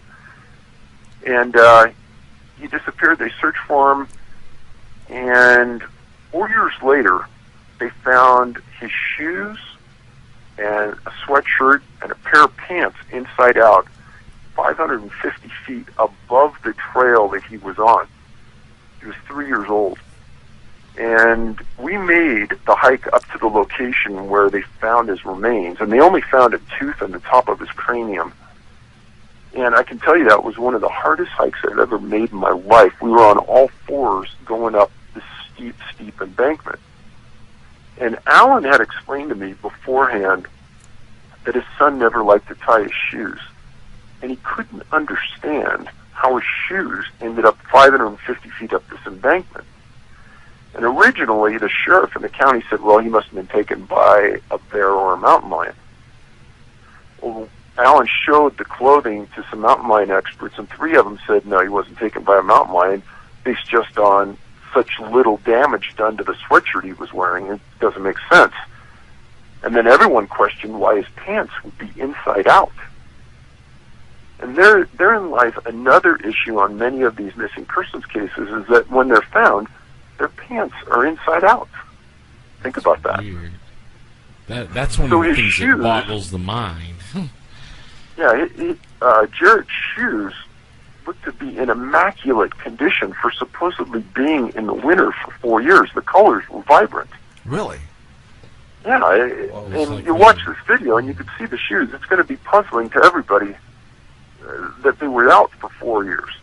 But how he got up that 550-foot area is beyond any logical grasp of an explanation.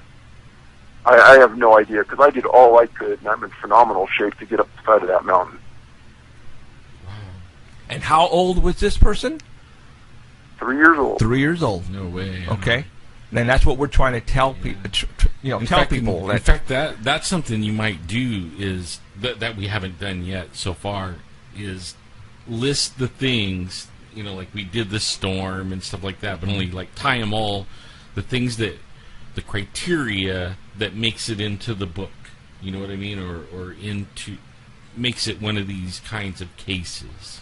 Well, so at the beginning of each one of the books, we go through this explanation. Right. And this is one of the other reasons why we started to do these videos, is to give some clarity to maybe any ambiguity that may be out there about these cases, and take the rumors out and talk about the facts. And in Adadero's case, few of the facts have ever come out like this. And now they're finally out there on the table, and it'll be interesting to see what the response is from law enforcement. I think it's interesting. Like, they don't even, they try to avoid the subject. We've talked to several around here. I know some, and, and when I talk to them, they don't even want to talk about it at all. Like you were saying, California has tight-lipped cops. These guys are tight-lipped on this, for sure. Wow. Okay, David. I'm the reason why I brought you on is I've been trying to put in people's heads that there are people like you and me, children that are going missing. I have friends and relatives who like to go camping, and they just let their kids go out and run around, and they need to watch their loved ones from now on. And like Alan was saying a couple of weeks ago, I went on a rant, and I pretty much said, that's it, you guys, stop going by yourselves, no more. You need to go with somebody, carry a gun, and like you, carry some type of transponder, GPS, in case you do get lost. But that is not, I mean, don't think you're going to be safe even with the gun, because people are going missing with guns, right? Yeah. Absolutely. Shit. Okay. All right, David. Your website again, Can-Am. What was it? CanAmMissing.com. Go there, look at the petition, and then go to the YouTubes and watch our YouTubes. It'll offer a lot of clarity to you, and it'll help your argument, Jeffrey, about people going into the woods and why not to do it, because there's one on there about a small kid, there's one on there about an elderly man, so it covers the bases. Right on. I just subscribed a little bit ago before the show. So- I just happened to see that and subscribed. So I'm going to be watching. So, obviously, this is your fourth book. Are you going to be writing another book on more cases, or are you going a different direction, or what do you got going? I'm not sure what's going to happen next. I mean, the response we've had from the videos has been astounding. It's all positive, so that's good. We might continue to do that, accumulate cases, and just kind of see where things go with it. Okay. But it's people like you that we sincerely appreciate the visibility you're giving the topic. Roger. All right. All right, David, I appreciate you coming on. This stuff just intrigued the hell out of me, because I mean, I'm going to say it, it's paranormal, man. This is not normal stuff that's happening to the public. They're going missing, and how they're going missing, it's just blowing my mind, and I'm sure you're blowing a lot of people's mind out there right now. So, all right, David, thank you very much, and I'm sure we're going to be talking soon in the future, all right? Sounds great. I appreciate it, guys. All right, take care. See ya. David. Bye-bye. Now you know why I've been telling you guys, stop it. Stop going by yourselves up in the mountains. You need to quit right now. All right? I mean, come on. We just had a hiker just found dead 2 weeks ago, east of Fresno. All right? And we just, actually, they just found a dead body at Shaw Avenue and Zedeker Avenue. And this is way on the bottom. And they're saying they found a dead female, and that's it. They're not saying anything more. So you guys need to stop right now. I got 2 books that we're going to be giving away. And let's go ahead and do it right now. Let's give away the first book. Fourth caller. Fourth call. Really? Yeah. Okay, well, let's, okay. Give Oh, it a couple wait. minutes. Actually, Yeah. go through, hang up on 10 calls, and then we'll start after that, because of the delay on Art Bell. Remember how you were telling me? So the 14th So caller. the 14th caller. All right, Okay. so let's go. I'm They going to still give might you a not book. even make the delay. I think so. I think so. I think so. All right, you guys, let's go. We're going to give away 1 book right now. I'm missing 411, The Devil's in the Detail. There's some stuff in here that's going to blow your mind. Actually, there's some stuff in here that I didn't talk about with David, only because, the whole idea on him coming on is to talk about the facts of the people that are going missing. There are there's like I don't want to say a chapter. There's like about 4 or 5 pages that have to do with paranormal in here. All right, but if you want to read it, you have to buy the book. And I'm telling you, there's stuff in here about fairies, and UFOs and other stuff like this. But he's only putting it out there because it's not what we think it is. It's there's information that comes about some of these cases that'll trip you out. All right. Again, I don't know what's going on. I have no freaking clue. Why are these people all of a sudden disappearing? Well, I'm not saying all of a sudden. They've been disappearing for over a century now. And this has been going on. You imagine how many thousands and thousands of people have gone missing? You guys remember, too, I've said this before on my show, I actually had a retired lady, forestry department, who wrote a couple of books. And she was the one that actually arrived early at Yosemite to open up the gates. She wrote a book, and she quoted, and this is what she said in her book. And I almost memorized it only because it just blew me away. She says, in the mornings when I arrive to the park, I open the gates and I let the people in, and I wonder which one of these people are not going to leave tonight. This is what she said. All right, and I quote, that's what she said. So obviously the forest rangers, they know how many people are going missing.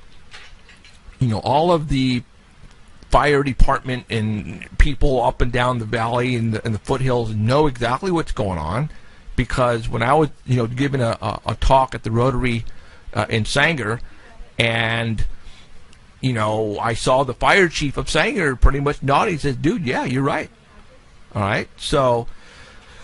I remember that. I remember he actually got up and grabbed Jeff after the meeting and wanted to talk to you about it. Remember that? I mean, like, we were starting to clean up, and he came over to us, and started asking questions. Because, people, they have questions. And, I can't tell you, because the way these people are going missing, disappearing, sometimes they're finding the body, sometimes they're not. It's just weirdness, total weirdness, and I don't get it. It's blowing me away. This is totally supernatural stuff that's happening, and our government knows. David didn't want to say supernatural, but it is. There's something supernatural going on with the missing people, on how they're disappearing, because you can't say that an animal or a person is abducting these people. All right, who is it?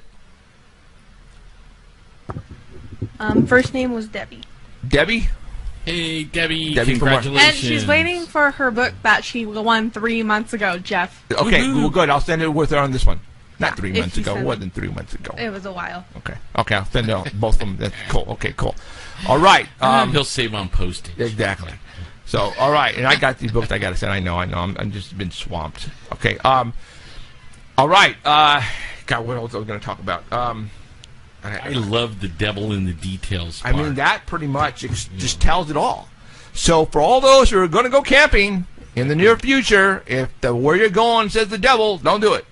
Or at least be, like, really watching out for yourself. Right. Because if you're going to the devil anywhere, Diablo Canyon or anything like that, pay attention.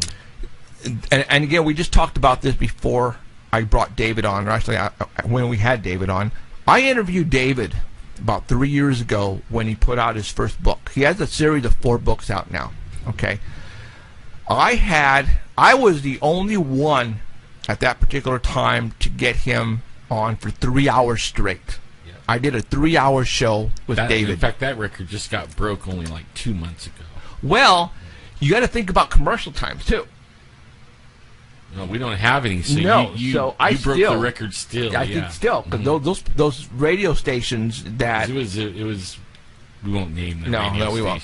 But I hold the record so far, having it on 3 hours. Now, obviously, when David interviews people on these cases, he actually goes and talks to the families and talks to people that are familiar with the cases and that were involved in the cases. Well, he told me a story about one particular case. Now, we're not saying that all these cases are because of one particular thing that happened in this particular case, but I'm not going to tell you what it is. You have to go and watch the show. All right? The show, if you go Google David Paulides missing 411, and I think we're like the number 4, that video is like number 4 or number 5 on Google. Something like that. Okay. Yeah. We're in the top 5. Top 5. All of ours are the top 5 Google on the Google search. If you put in David Paulides missing 411, and if you put in, and I think that'll take you, you'll see me behind the desk without Alan, because, like, again, I did this 3.5 years ago. There is a story that he told that he has never told that story ever again on any other show except my show. I want you guys to go and listen or watch that particular. It's on the YouTube, all right? It's on YouTube. Alan got the file and downloaded it onto YouTube, the full 3 hours. It's a great show. That show will scare the crap out of you. I'm telling you. All you have to do is type in Paranormal Central and then just click on the YouTube, Paranormal Central YouTube. Okay, and that'll take you. You guys have to go and watch that show. All right? There is a story he told about one particular case that's going to knock you off your you-know-what. And our intention here is to make you guys aware of your surroundings from now on when you go camping or hiking. All right? Just because your child is playing 10 feet from you, don't you think that he or she is safe? Because people are going missing that close from other people, and they're totally disappearing like poof, and they're gone forever. And right out of their camper. Like, even if you don't walk way away from your camper, Right. I mean, some of them were even taken straight out of their camper. A kid was taken out, he was asleep inside the camper, Yeah. and they heard their child screaming, and they came in. She was gone, and that's all on that first. You have to go watch that last show that I had with David Paulides. I think that's probably one of the best that I have ever done on Paranormal That was Central. his first book, and he was coming out with the Eastern one. He Right. had already put out the Western one, and we were talking about him bringing the Eastern one out. So he's like done 3 more books since. So then. far he has a 4-book series right now. Yeah. All right. I don't know. I would like to know if you. I mean, obviously it's supernatural. It's paranormal. People are disappearing. I mean, you can honestly say abduction. Obviously they're being abducted. But the question is now, how are they abducted? By whom are they being abducted? All right. I mean, we could say, and again, this is a paranormal show here, you guys. We talk about weird crap all the time. You know, a UFO, portals. That's where I'm going with this. It could be Bigfoot. It could be. It could even be government. You know what I mean? Like, especially the smart guys. All of a sudden, we got to get this smart guy, and then they wait. They listen in on his cell phone, and Right. he's going to the mountains, and then they go get him. It's the way these people are going missing that is very supernatural, paranormal. Doesn't make sense. Like he even went into the weather phenomenon. I didn't think he was going to go that far. That's conspiracy. Yeah, but he blew me away on it, like we're changing the weather. Yeah, that's conspiracy stuff, though. If you live in California, you're about to believe it because we don't have any rain. We had a talk before a couple days ago about how we wanted to communicate this book out to you guys, and we wanted to leave the Bigfoots out and the UFOs out, because we don't have an answer for you guys. We don't. But it could be all of the above. It could be all of the above, you guys. And most likely is. And it most likely and is. then some that we didn't even think of. Right. And our government knows, I can tell you right now, they obviously know that these people are going missing, and they want to keep hush hush because Bad for business. it's well, bad for business, but it's supernatural stuff that's not supposed to be real. Okay, all of a sudden, if they would have came out and said, okay, you know, the UFOs are abducting all these people and taking them. I mean, think about a 7-year-old child goes missing and they find him or her 50 miles away, over a mountain, over a hill, through a river, and find the body, you know, that far at a distance. How did that person get there from where that person was last seen? Obviously, that person could not go through a raging river during the winter, a 7-year-old, and then over, you know, cliffs and mountains, and then all of a sudden the body is found that far, and there's no marks on the body, but yet the person is dead, you know, laying there. So you have to think, well, obviously, it wasn't a bear, it wasn't a mountain lion, it wasn't a person, because a person could not travel through that water raging river to get 50 miles away. So the next obvious answer is, well, then that person was teleported to that location. That's the only obvious answer. I mean, if you guys can give me an answer on how a 7-year-old got 50 miles away, then I want to hear it, because there is no answer. Now we're talking supernatural, paranormal here. That person was levitated from point A to point B. That's the only logical answer. And it probably goes way deeper than what we're all thinking right now, guys. All right? I'm sure of that. Oh, there's some crazy shit happening in our world. And all of you out there who think the next time you watch the movie Supernatural or a UFO show, you know, that's just movie stuff. No, it isn't. No, it isn't. It's for real. All right? I'm telling you, right now, all this stuff is for real. There's some crazy stuff flying over our heads that can do the most ridiculous maneuvers. There are hairy creatures running around the mountains, and I tell you right now, that's a fact. All right? People are witnessing grays, they're witnessing weird creatures, shadow people. All this is for real. So don't think this is just make-believe stuff, all right? I would bet that in the audience listening right now, somebody's seen a shadow people. I would bet money on it. You know, that somebody has a story of a shadow, and it could be like a little one, or it could be a man in a hat and a coat. Right. I mean, I would bet money. And you know, there's a lot of people out there who have it inside them, and they want to tell somebody. You know, and I'm telling you right now, if I'm looking right at you, you are not alone.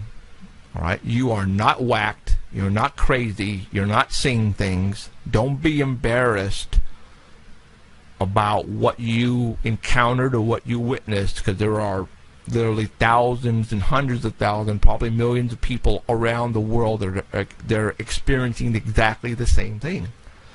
And we got one more book. Yeah, we got one more book, guys. A few more minutes. So. Okay. Man, let's do it. All right. 14th caller again. One more book. 14th caller, you'll get the book. The 4th edition, Missing 411, The Devil in the Details. There's some crazy shit stuff in this book, guys. Not mentioning the other 3. Go get his books. And don't get it from Amazon, because you'll be paying $3,000. All right. Really, huh? You got to trade your car and buy a book. So, and I want you guys definitely to go, and when you get time, go watch the first interview I did with David Paulides. I guarantee you guys are going to freak. I didn't want to say anything on the air with David because, you know, we wanted to separate ourselves from the paranormal, but you know what? This is the only logical answer is paranormal. It's supernatural stuff that's happening out there to these people. There's no other logical answer. There isn't. We've tried debunking, how did a person get from point A to point B? Well, all of the above, no. It has to go E. It's supernatural. And now you're talking stuff you see on TV, man. All right? Crazy stuff. Should we go for another hour? Yeah, let's go for another hour. We'll just talk stuff. We could do another hour? We can do it. Okay, we're going to go for another hour, you guys. All right? There's some other stuff that we want to talk about as well. And, Emerald's got to go here pretty quick, but that's okay. What I'm going to do is I'm going to have her give me the phone and that over there. So we'll probably want to take some calls, like, soon. And then, but right now she is trying to get the 14th caller, 559-287-8367. 559-287-8367. The last four numbers represent the letters UFOS. That is also my paranormal hotline. You can call me anytime, preferably not when I'm asleep, though. And I will try to help you out as much as I can. So there you go. All right. In a couple of minutes, I am going to tell you who our guest is going to be next week. Just confirmed. The person almost didn't want to come on, but I had a talk with this person, and I don't want to say it's going to knock your socks off, but it's going to be really cool. And I'll talk to you as soon as we get the winner. And Emerald has got the winner on the line right now, so all those people, please stop calling. So, but yeah, I got a cool interview next week. I think it's going to be interesting. So I'll wait right now when Emerald is finished getting that person. So yeah, we're going to go for another hour, you guys. So, and then we're just going to go ahead and just talk about some weird stuff that's been happening in the news. And I'll probably take some calls, and I'll answer them myself because Emerald has to go. We don't have a budget, so I really can't pay her to be here. She has she has a life, just like some of us. She's really dedicated and really good at what she does. Yeah. Mm-hmm. So, so right now she's getting the information. So, all right. Yeah. So, I might have to, jump out screen for a second. Yeah, I mean, it's actually warm in here, too. Somebody might have to go to the bathroom or whatever, but... that would be me. I drank all my coffee. Oh, did you? Yeah. You can go get some more coffee if you want, so I'll manage the line. So she's talking, right now, like I said, she's talking to that person right now, so... Don't you just love that, somebody said they're going to go to the FYI airport. Have you ever heard of an airport called FYI? For your information, it's not that big of an airport. Right. Fresno Yosemite International is the actual letters, or the words for the letters. But why did someone say they were going to do that, or what? Yeah, Elizabeth's going to go. She's going to go check out the Bigfoot stuff? Yeah. Don't buy all the little Bigfoot stuff things, because we want one. They actually had some cool Bigfoot. I'll put it on right now, because, we went through it really quick. Yeah. Matter of fact, let me put it on there real quick, because... there's some cool stuff that they never had before. I believe it was right. They told me they weren't going to have any more, and I got in trouble. Who won? Mr. Thorne from Texas. Right on. Yay! Whoever that is. Congratulations, Mr. Thorne. So okay, right now I got on the screen the Bigfoot stuff that they're having at the airport. Look at that mug up there, the foot mug. See that? See, my wife just ripped me. We took my son to the airport, and then I went in there, and I came back with this bag full of stuff that was the last they had, and they said they weren't going to have any more, and I was all proud of myself. I got it. Right. And, man, she didn't let me live that down for a month. If I'm not even going to tell her they have six tables full of stuff, she'll say I lied to her. What I'd like to do, and I think we talked about it last night, is I'd like to go in there and talk to the buyer and see if we can put some pictures up above the shelves, of you and Finding Bigfoot crew when they were down here filming. If I could get David Ragosa to give me permission to put up a photograph of the 8x10 of the Bigfoot that he got walking up that hill, put one there so people can look and say, what the heck is this? This because people are tripping out. Why is there 6 shelves of Bigfoot stuff? at the Fresno airport. You know, a lot of people to this day has no clue what's going on east of us. No clue. If you watch this show or listen to it at artbell.com, well, then you have an idea. But otherwise, the next person has no clue. No freaking clue. Okay. And I want to make people know about it. I want people to know about what's going on around us. What's that? Do you have a picture up right now? No.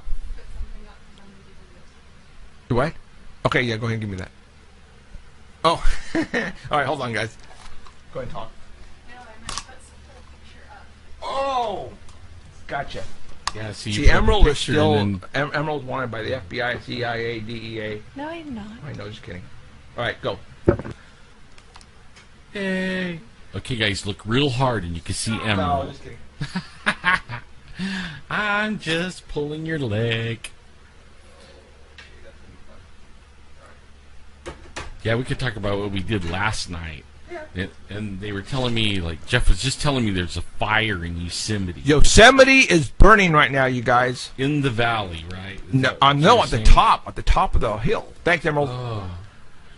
Man, but only we were in the mountains last night, and it was so dry. Yeah, Oh it my was. God, it is really dry. It was. We had nothing going on last night when we went to the spot. It was so dry. There was a trillion crickets. It was so loud. Yeah, I've never heard crickets like that before at that spot. That was just weird. It just blew me away.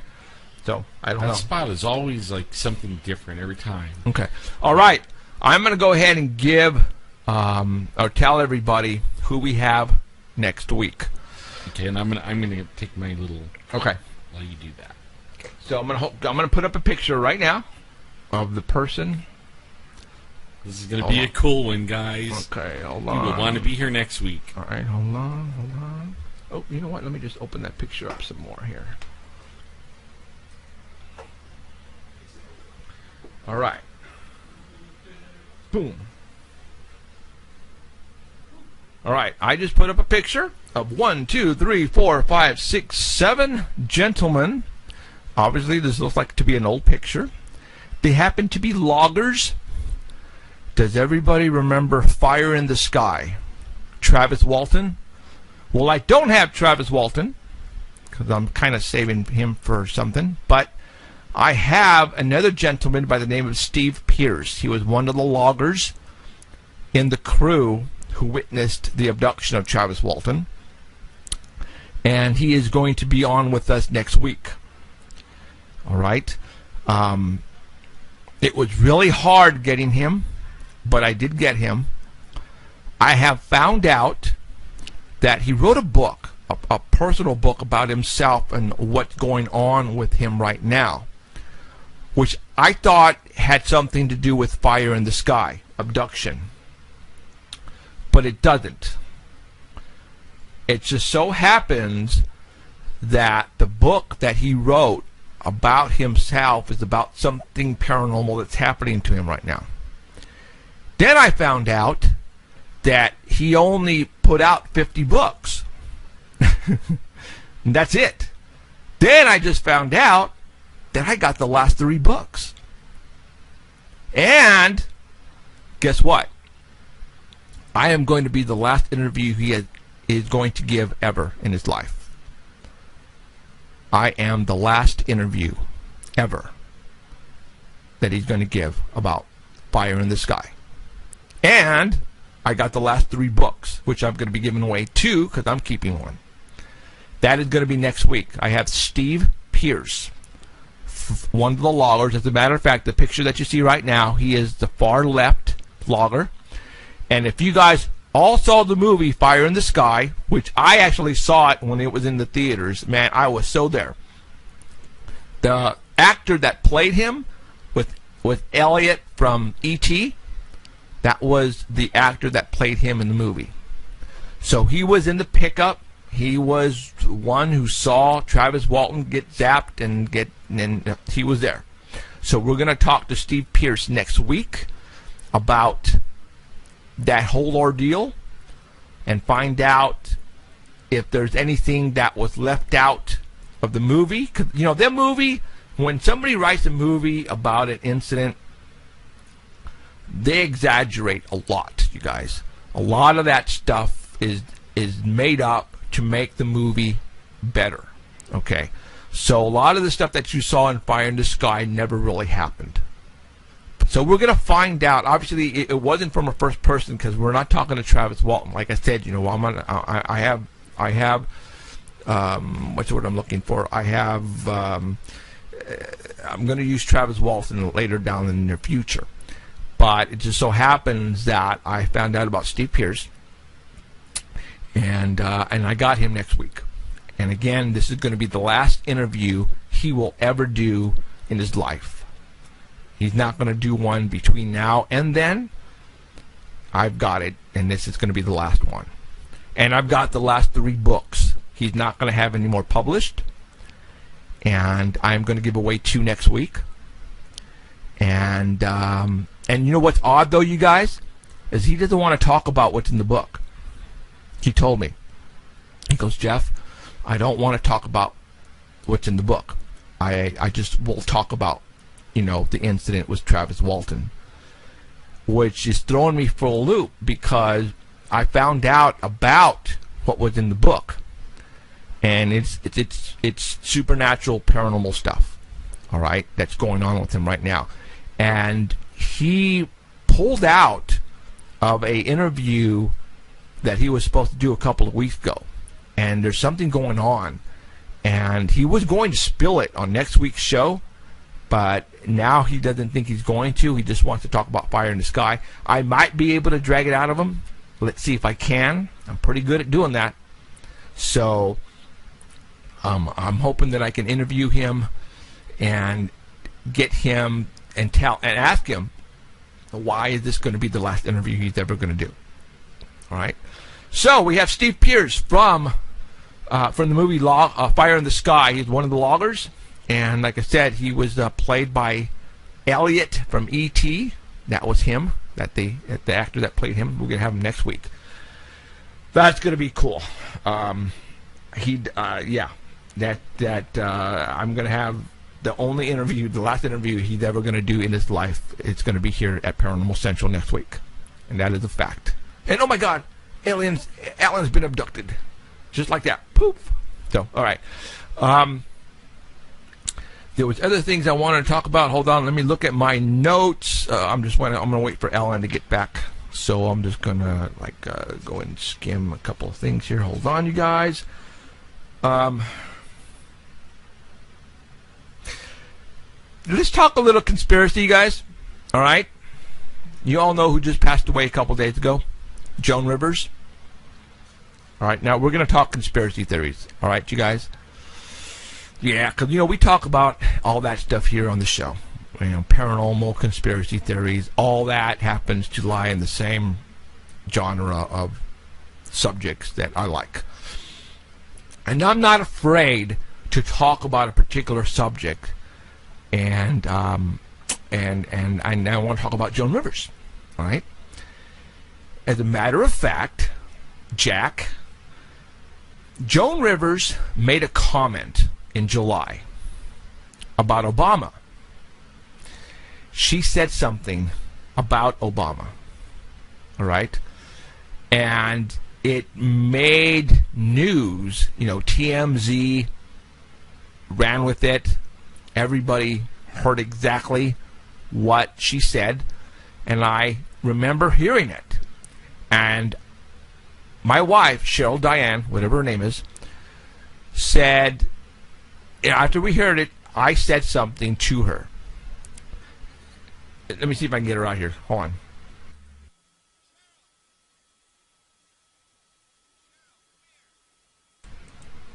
I just called my wife over because I want her to basically verify what I said out loud to her when Joan Rivers made that comment.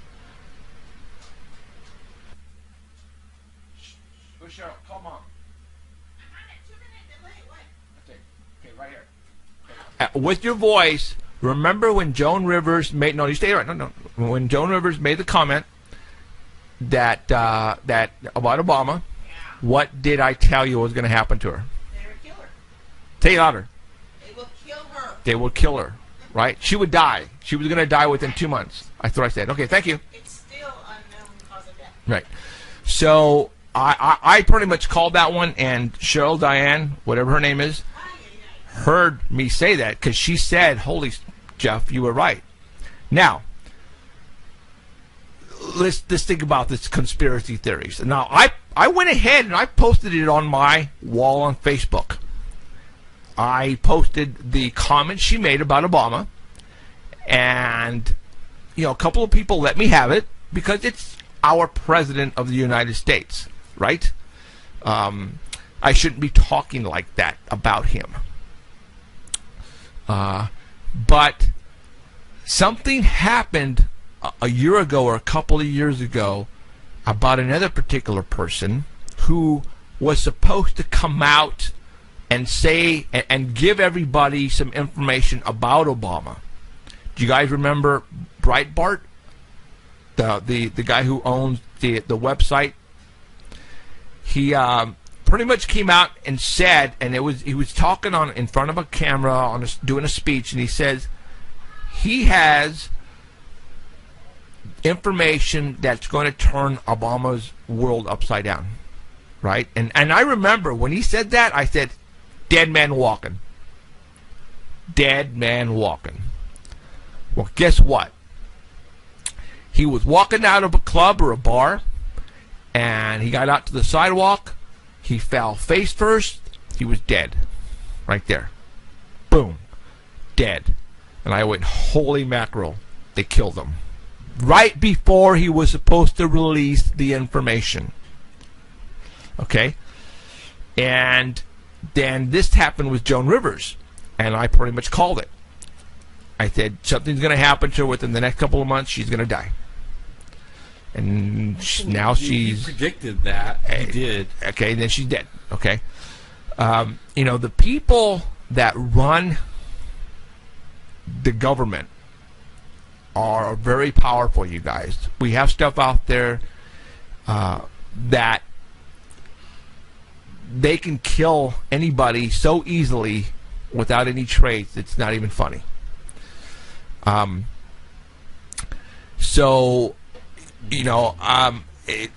Rivers was the type of person who didn't give a crap about what she said. And she said it. Now, what she said, is it a fact?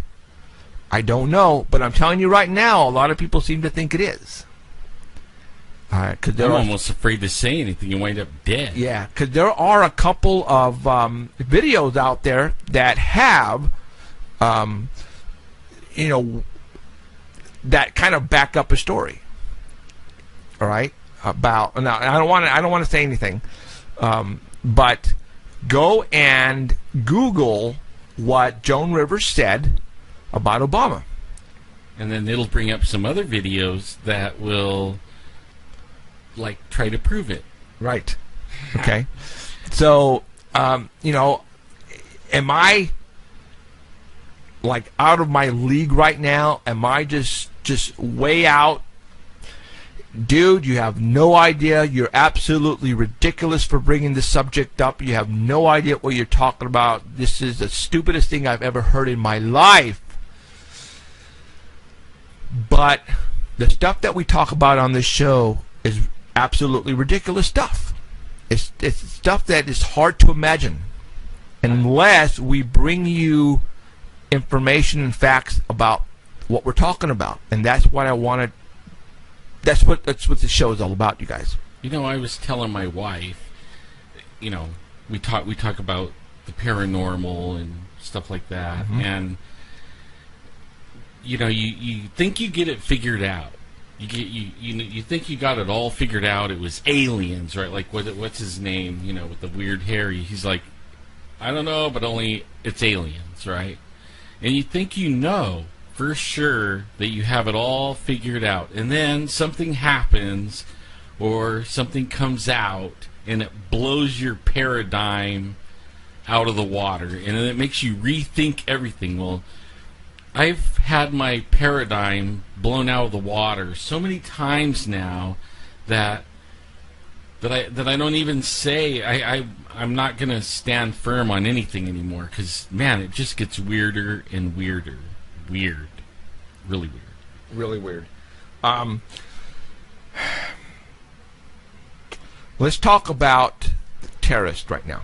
Oh man, We were talking about that before we went on the air. yeah. About how ISIS is supposedly here in the United States already, and They are. and getting ready to plan an attack. You were telling me, and I don't know how I missed it, but Holder. Eric Holder. Eric Holder is the, what is he to He's the like the top cop, Attorney General. Attorney General? Thank you. You were telling me he has just switched religions. He did it a while ago. He went on he had to go for business Okay. to Saudi Arabia. And that's where we send all our money when we buy a tank of gas. But he turned Muslim. He's now Muslim over there. And then since then, guess what, man? The Muslims can come in and out. And I'm not bashing Muslims or anything, but there's some Muslims out to get us, you know. They already are saying they're going to attack. They've already attacked, and I don't get it why we don't do something about it. But I actually believe like maybe our government might be kind of bought off by these Saudis with all their money. Now, you were telling me that the Saudis are pretty much buying everything. Yeah, they are. Like the prince, I can't say his name, but he's a prince of the king of. He's the second son. He owns major shares of Time Warner. He's the number 2 owner of Fox. Get this, Fox News, right? That's the one all the conservatives go get their news from. Do you? The news is skewed. The news is skewed. They're putting in. They're not telling you the truth anymore. You can't trust them. I mean, I don't even know who to trust anymore. Really. Yeah. It started to scare me really bad when all these people were running through the borders and we couldn't stop it. And they were letting them. They were letting them. Yeah. As a matter of fact, I heard that the higher ups instructed the Border Patrol to be inland about 5 miles. Then what the heck who was monitoring the borders? No one. Yeah, it was stand down. But you know what? Hey, I got a little experiment. Let's all try to go the other way. Right. And see what happens. Yeah. Let's all try to go over the fence and go towards Mexico. Guess what will happen? Hey, you won't. It's going to be a lot worse for you than trying to come this way. They will shoot you. Yeah. Or they will put you in jail like they just did this military personnel who supposedly accidentally crossed the border by accident. They seized him and he's in jail right now. Been there for almost a year. Like the laptop they found? Oh, yeah, and then supposedly they just found a laptop that has instructions for them to basically use car bombs and others. They were going to use actually viruses as well, all right, to get back at the United States. And this is all supposed to happen within the next couple of months. Yeah. As a matter of fact, what is today's date? The 7th? Yeah. Guess what? 4 more days is, you guys. Anybody? That's when the towers came down. September 11th is 4 more days, you guys. Wow. All right? So everybody needs to be very vigilant on Have you ever seen the videos? Thursday. There's a video on YouTube, and it goes back, I don't know how many years, but it plays movies where they have the 9/11 in it and the towers. And man, you know how many movies they warned us about 9/11 yeah. before 9/11 happened? I mean, it blew my mind. TV shows and movies where they would stop the clock on 9/11, or they would check their watch. It was 9/11, or it would be a picture and it was 9/11. You know? I mean, Yeah, it was unreal. the Simpsons was one of those particular cartoons that actually had that. Crazy, man. I don't know. And again, I'm going to tell you, stuff that you see on TV. I'm going to sneeze right now. Hold on. That hold on. Woo! Bless you. Holy Toledos. I heard about the girl that got kicked out of school for saying bless you. Yeah. Oh, God. Oh, my gosh. So, all right. Did you know... I'm going to sneeze again. Wow. Hold on. Mute everything. I think it's Alan. Oh. Maybe I'm allergic to you.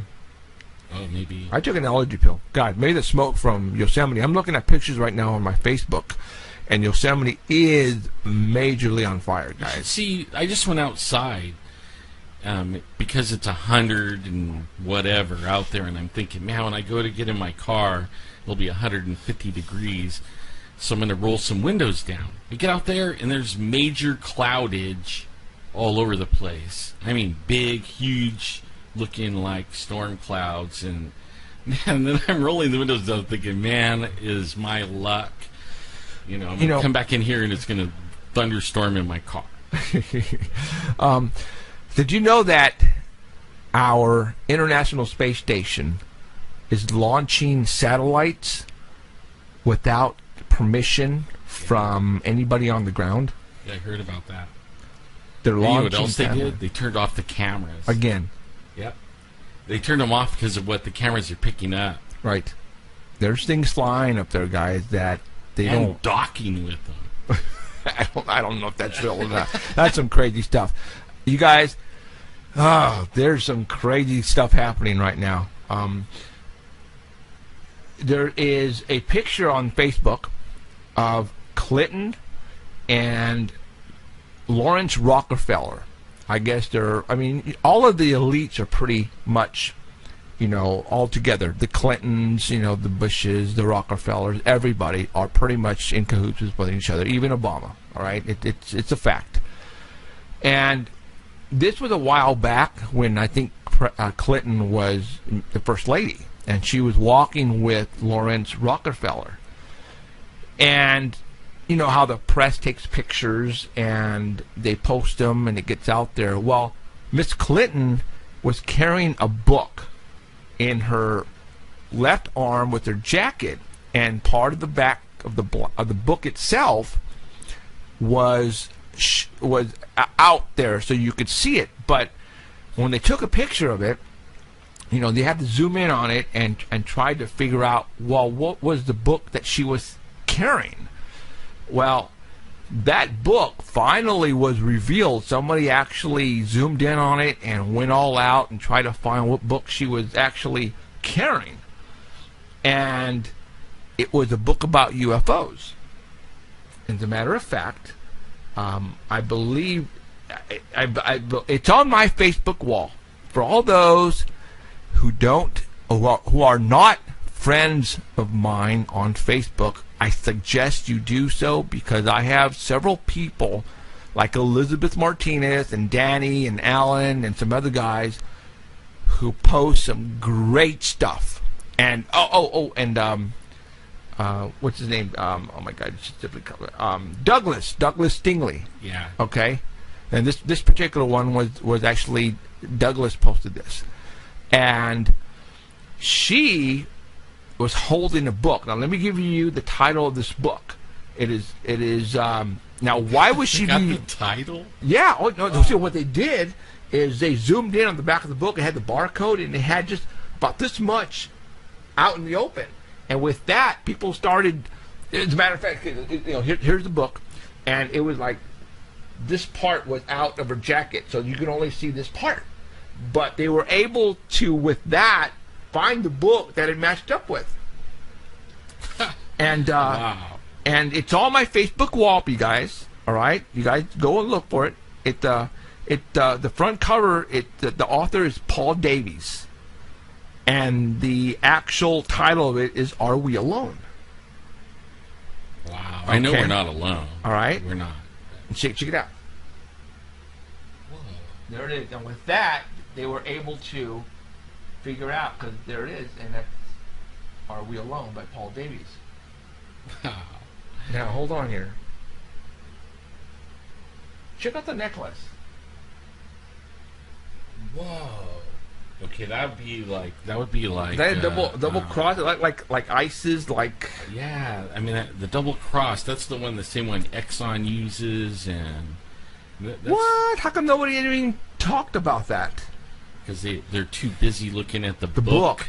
You guys, Douglas, the picture that you just put up on my wall, Jeffrey Gonzalez, all you guys who want to look at it, you know what?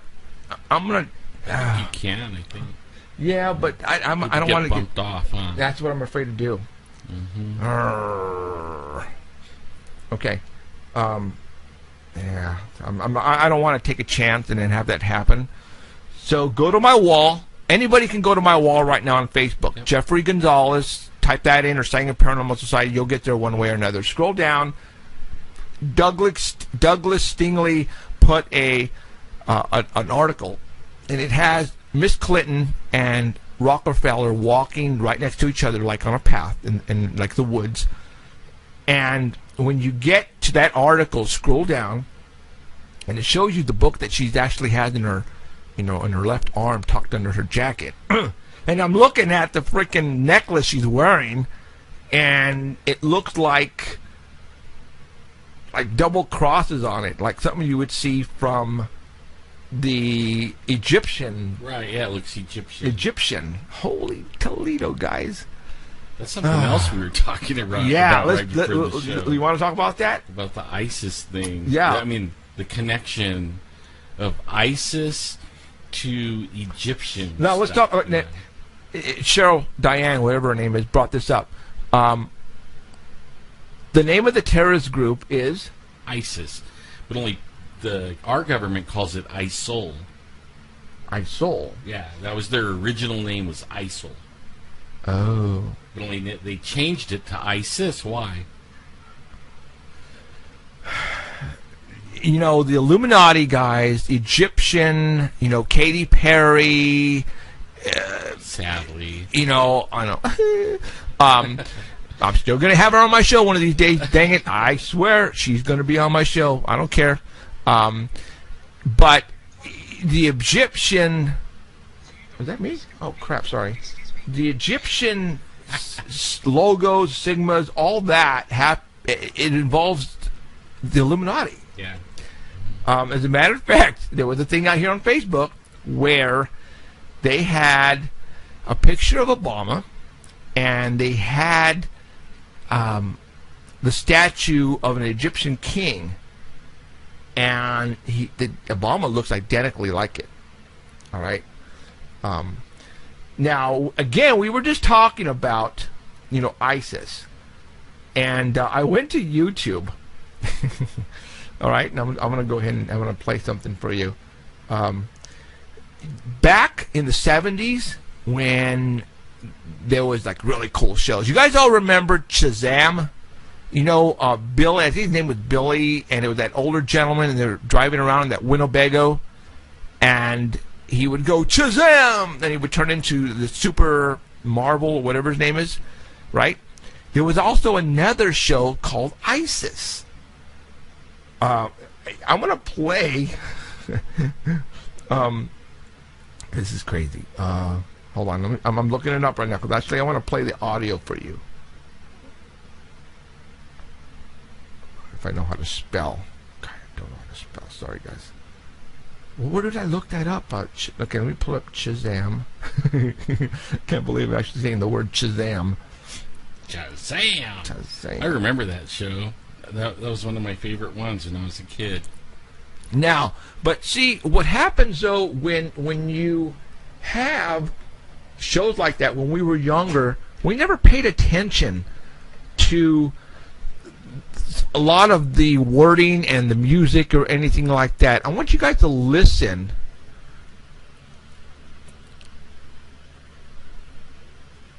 Hold on. It's the hotline. Okay, let me rewind. Okay, here we go.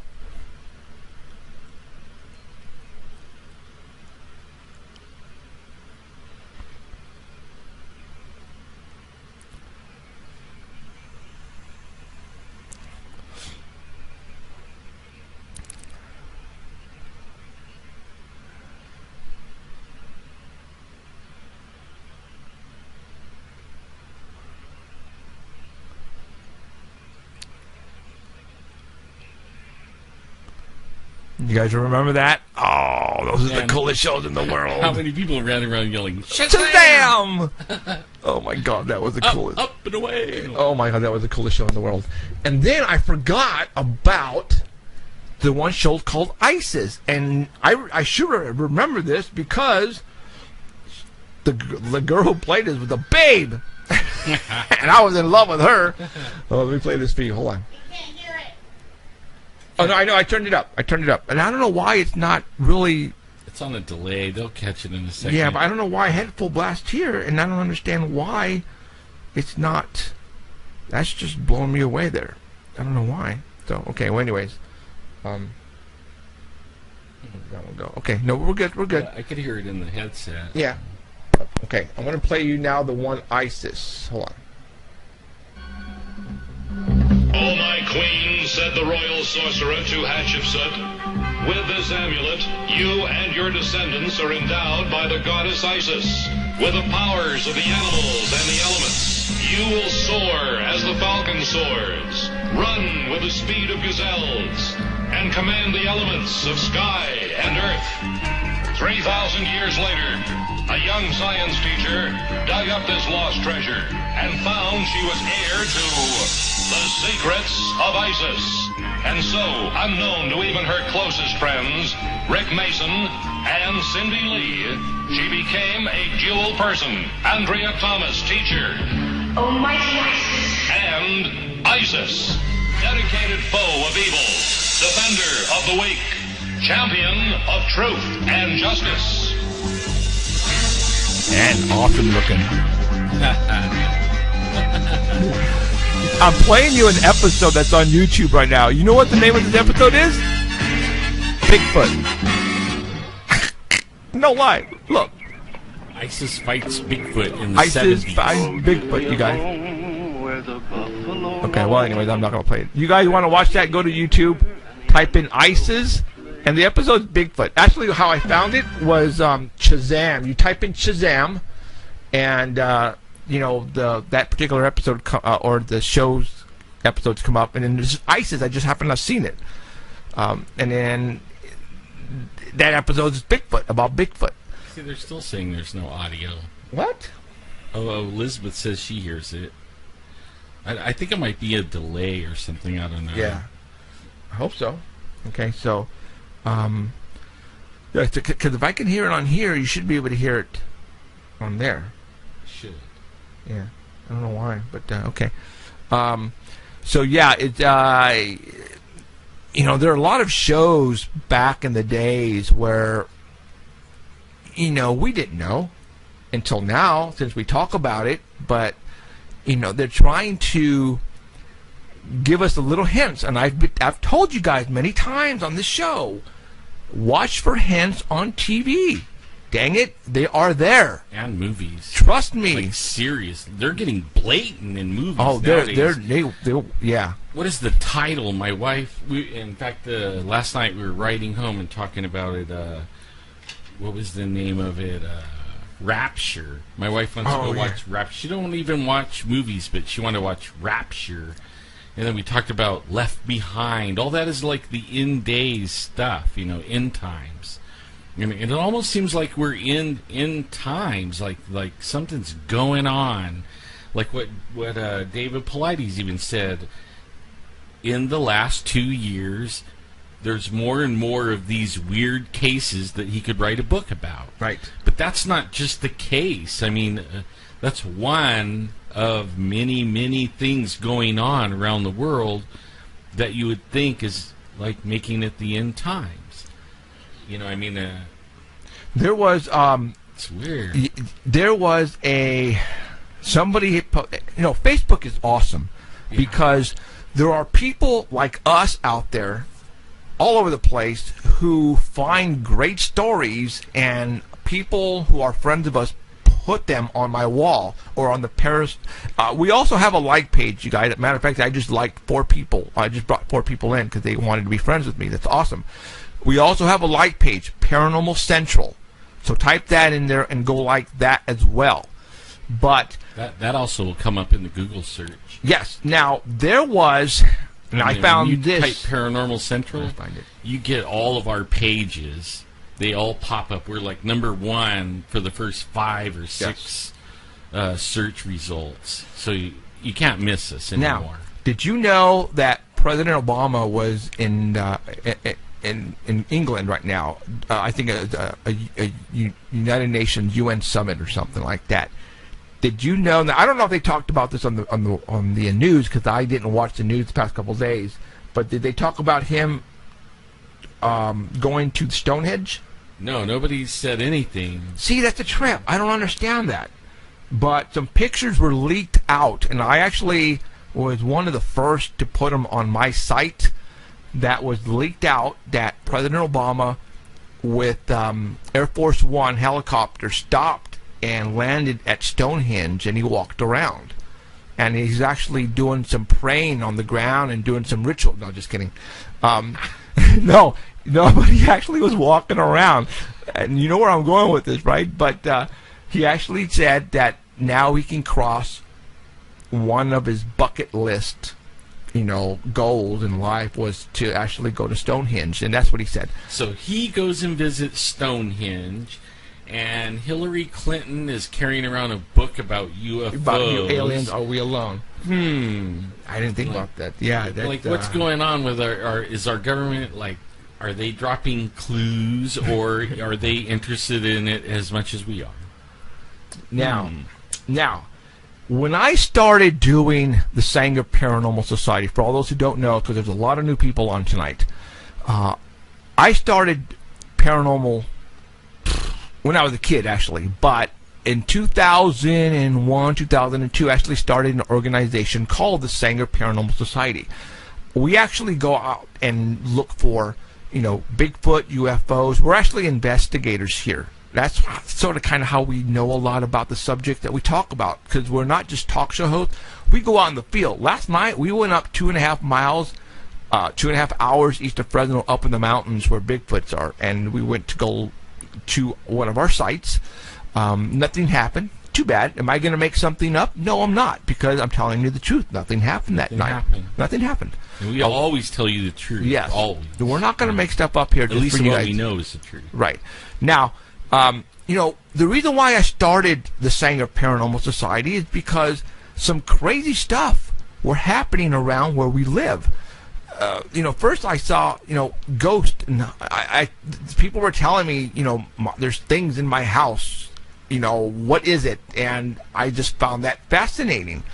And then UFOs, people were witnessing weird lights in the skies. I was actually a MUFON investigator. I became a section state director for a couple of years until I quit that organization because some things happened, and I did not want to continue my relationship with them, so I moved along.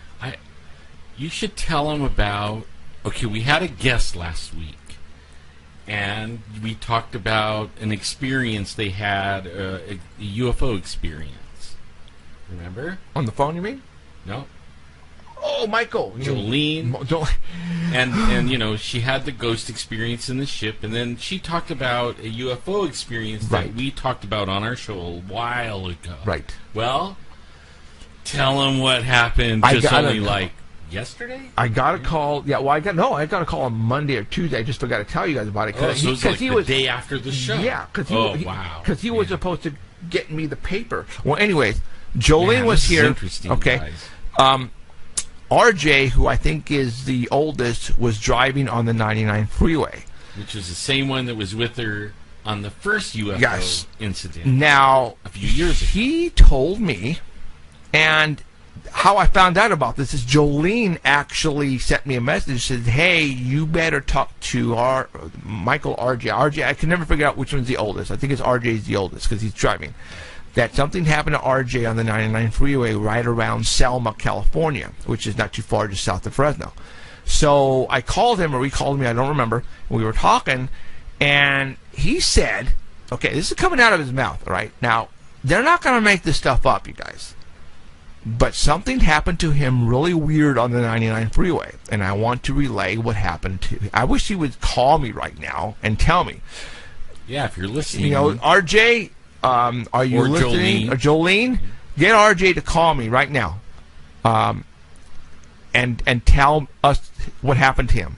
You know, I won't tell you right now. Let's wait a couple of minutes. Maybe he can get him to call me.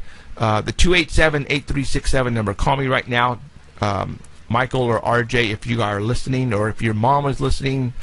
Get him to call me right now to tell everybody what happened to you on the 99 freeway, because, wow. You know what? His story isn't unique. No.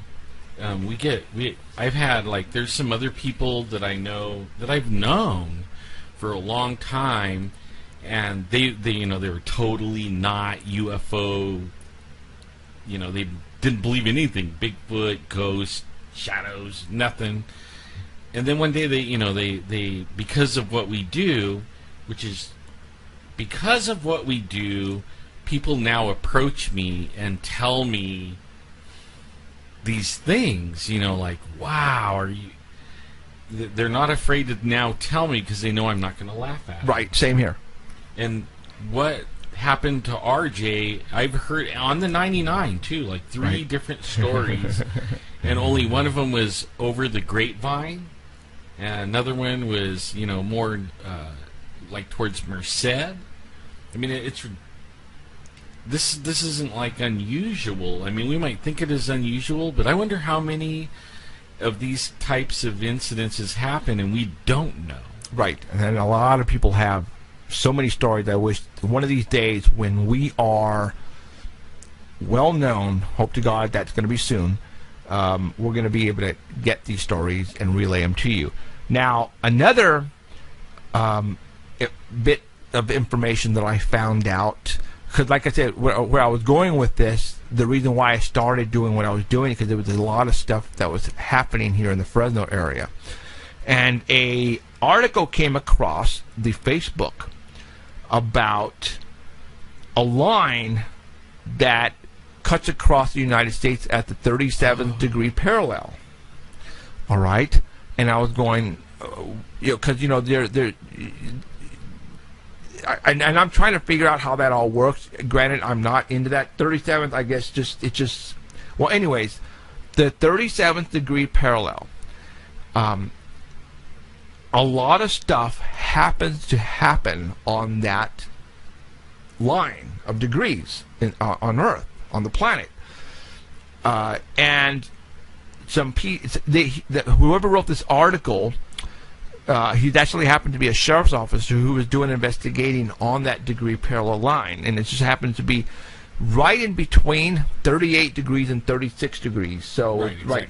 It's like a highway or 2-lane road. Yeah, 30. So it's 37. Between 37 and 30. And he was able to, the very important sites and locations and built are on that degree line. As a matter of fact, he said, you know what, the Pentagon is on the 38th degree line. Fort Knox, Kentucky is on the 37th degree line. Area 51 is also on the 37th degree line. The spook lights that happen to be in Joplin, Missouri are on the 37th degree line. Athens, Greece happens to be on the 37th degree line. Egypt. Okay. Roswell, New Mexico. Dulce, New Mexico, sure, yeah. 36 degrees. Fukushima, Japan, on 37. Wow. San Francisco is on the 37. The Grand Canyon is on the 37. Cave locations throughout the United States happen to be on the 36. Mammoth Cave National Park, which is right there, 37. Yosemite National Park is on the 37th. And that would be where the highest amount of missing people. Right. Okay. Sanger and Fresno, 36. Yeah. So we lie right there. Madera is 38, which, we get a lot of sightings. There's a lot of crazy stuff happening in our area that lie on the 37th degree. All right. If you Google that, it'll bring up all kinds of stuff. If you Google, like weird happenings or paranormal on the 37 or 36. What I'm going to do right now it'll bring up a lot of is stuff. I'm going to share it one more time. It's way down at the very bottom of my Wednesday Facebook. You might share the Douglas Stingley thing too, because Okay. nobody's finding it. Okay, I will. Let me go find that, and I will share it again. I just shared the 37th degree parallel line information. So right now it should be at the top of my wall. Jeffrey Gonzalez, for all those who want to go and check it out. What I'm going to go ahead and do, and I'm going to go ahead and share once again. And if you guys want to find me, I'm facebook.com /Sasquatchin. I'm not Alan Thomas. Well, you could find me on Alan Thomas, but there's a million of them. So I put Sasquatchin, so facebook.com Sasquatchin, and you found me. Okay, so right now the top article is the Hillary Clinton's ET book is now at the top of my Facebook wall, and the second is the mystery of the 37th parallel line. And Fresno, Yosemite is on the 37th, you guys. All right? So there's something crazy going on right now. See, and then what happened to RJ is in that also, this 37. Well, it's portals. I actually this was about 5 years ago, before I had all this going on, and I was saying a paranormal. I had my 24-hour hotline, and a lady called me. Actually, two people who don't know each other called me within about a 2-week span. This is before I even knew you, Alan, before you came into my life. She says that right around Dakota and Cedar, they were outside in their backyard, and they were looking up at nighttime. And they said the sky opened up, and lights came out. Whoa. And the sky closed up again. Whoa. All right? Don't hear that one very All often. right? And then a week later, somebody else called me and told me the same thing. Wow. And I just freaked. I went, what the hell? Right? And then, we started getting reports of UFOs left and right. Once my hotline got out there, people started calling me. To this day, I get Fresno Police Department. They call me still at nighttime, whoever's on the night shift, when they see stuff. I remember... They can't really report it. Yeah, so they call me. They're not supposed to, but this was about 7 years ago. I got a call from, because the Fresno Yosemite Airport has their own police force, has their own police station on the site. And one night, actually it happened in the morning, when he called me, he said, Jeff, something happened last night at the Fresno Airport. And he actually...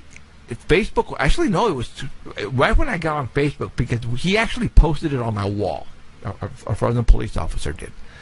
And he says that it came, it came over the wire to downtown first, that there were some crazy lights happening southeast of the airport. And they radioed the police officers who were on duty that night, not at the Fresno airport, but around, doing their areas. And they got on the walkie-talkie, and they said, one guy said, I see them, I'm on my way that way, right? And then all of a sudden, the people at the airport, the Fresno PD officers, were running up the tower. And they said they got up to the tower, and they were witnessing these lights doing some crazy maneuvers southeast of... And when you say southeast of the airport, that could be, down in the country on DeWolf or Jensen Avenue, you don't Selma. know... Yeah, you don't know, over Sanger, because we get some crazy stuff there. And you don't know how big these lights are, but they said that... they were dispatching police cars headed that way, and the police officers were running up the tower because they wanted to see these lights, and they saw them. Well, a police officer told me all this on Facebook, and he actually spelled it out for me, and I actually talked about it on my show when I first started doing the show, and I think I was on Blog Talk Radio, you guys. That's a long time ago. So crazy stuff is happening. Our credible people are witnessing this stuff. And luckily, he was a friend of mine on Facebook, and which is kind of cool because I was able to get that information and relay it to the 5 people who probably were watching me, back then. So, but there has been a lot of stuff that has happened years ago that I wish I could remember and relay again, because it's not like we just started this 5 weeks ago or a year ago, guys. I've been doing this now going on over 10 years. This particular show. Heck, I've been at it almost 5. Yeah, right in there. But there has been stuff that has happened to us. It blows me away that we've been at it that long. A long time. That I wish I could remember the things that came across my desk and that I just can't remember anymore. But they were so awesome. I was looking on the computer looking for a show, and I thought I would find it really easy that's interesting like that. And we have over 200 shows on the hard drive. Right. Over 200. I mean, I was there and I was like, man, I need to label these better. Because it's hard to find stuff. And I bet some of those shows are killer. Yeah. They're like, oh my God, are you kidding me? Like, for example, we had a massive sighting here in Fresno, California, where the jets out of Fresno Air Terminal, who are the 144th Fighter Squad, who are controlled by NORAD, who takes care of the West Coast, all right? That's one of the other reasons why I think Fresno is so important, is they placed them here for a specific reason. That I had calls coming in about some weird, objects in the sky. And as a matter of fact, no, it was somebody called me on the west side, all right? And I'm talking like way out west side, all right, in the country. Not in Fresno. There was this family who was outside, and they had a bonfire going, right? And it was like the whole family were out just screwing around, and then all of a sudden they see this black ship floating across the vineyards. All right, and they're all freaking out, and they run behind their house. And I remember the dad who was talking to me. He was like this on the side of his house, like this, peeking like this, because they were scared because this thing was huge and it was cruising. And all of a sudden, they said that it dropped these lights out of the bottom, just orbs, and then the orbs took off like this. And then I hear the jets take off out of the airport. And then my phone started to ring off the hook again. Jeff, the jets are chasing these white lights. So I live in a 2-story house. I run upstairs. I open my curtain. I'm looking north, and I see these white lights moving incredibly fast. And right after them was 2 jets. And these lights just went right over the mountains, and these jets just left them in the dust. And then more calls started to come in. And in that show, that Sunday, I had all those people call in, guys, and they were telling what happened. And I started with the family on the west side and your sister. Yeah, my sister. Your sister saw that out of her porch. I remember she came on and she was freaking. And that, you know what? That show is still on there. Yeah, it is somewhere. But the problem is to find it out of those 200s. I'll keep looking, because that's the one I was looking for. Were you really? Yeah. Oh, my gosh. If I could remember the date, I think it was around October. So now I'm looking in October. I wonder. Oh my God! I have. Okay, we only have like less than 15 minutes. We need to finish, since they're not going to call. We have to tell everybody what we were talking about RJ. Oh, okay. Yeah, I get. They're not listening. Shame on them. RJ was cruising on the 99. I'm not sure if he was going south or north. Cool. He said he had his iPod, which could be an iPhone. He was listening to tunes, right? And he was driving, and he remembered he was like the only vehicle that was there was nobody in front and nobody in back. Sometimes when you're driving on the freeway, you happen to be driving, and there's nobody in front of you or in back of you for about a mile or two, right? He said all of a sudden the engine started to shut off on him, and his iPod or his cell phone, whatever he was listening to on his songs, shut down too. And then he said he blanked out, and then everything turned back on, and he was driving again, but he wasn't at the same place where all this happened. He said he is now back where he started from, and I'm not sure exactly how far back where he started from, but he said he lost some time. And I went, what? And I said, dude, what you got to do is you have to, on a piece of paper, write down exactly where you were at, and then when you came out of it, where you were at that time. Yeah, like put it on a map. Yeah, because I want to Here's know. where the engine started dying, and then here's where I came to, and so that we could have that. Man, I got so excited when I heard that, because Jolene and that son were driving. I think it was 99 again, and they told this story last week that the UFO is going across the freeway, and then it stopped right above the freeway and turned. So now they have 2 UFO things. And when you miss time, like the one I was talking about, the girl was on. She was on the Grapevine.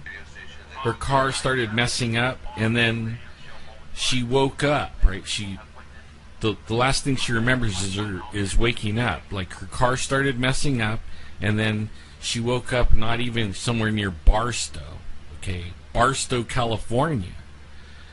And her car was sitting off the side of the road, and then she woke up, and she doesn't know how she got from the Grapevine to Barstow. I mean, that is like, I hear these kind of stories all the time, so his isn't like unique, but man, I wonder what happened. Right now, what I'm trying to find, you guys, because I'm on a roll and I'm excited, an incident happened. Show my picture. I can't. What picture are you talking about? Hold on.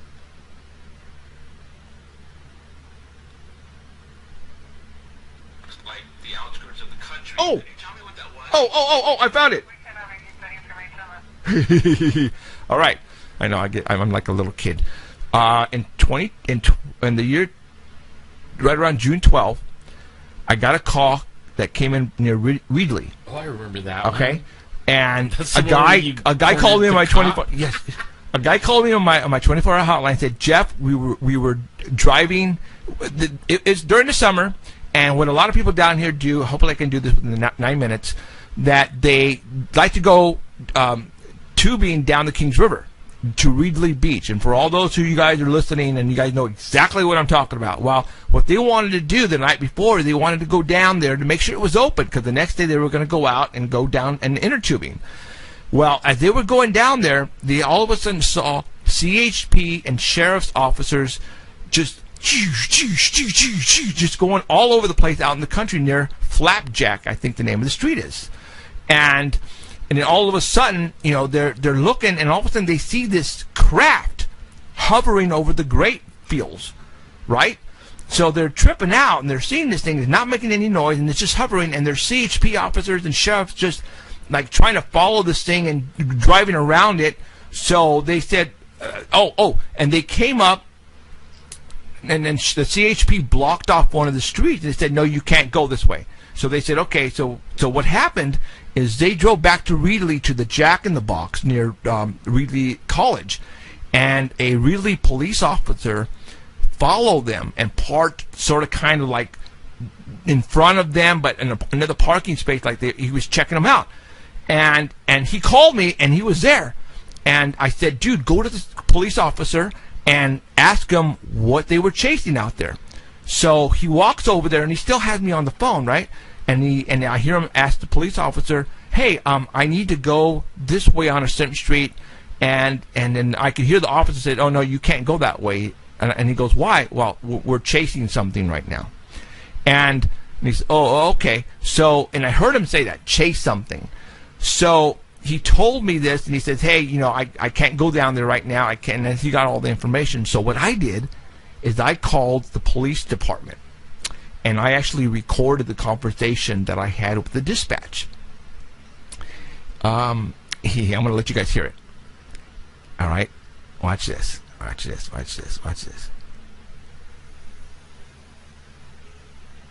Well, if I plug it in here,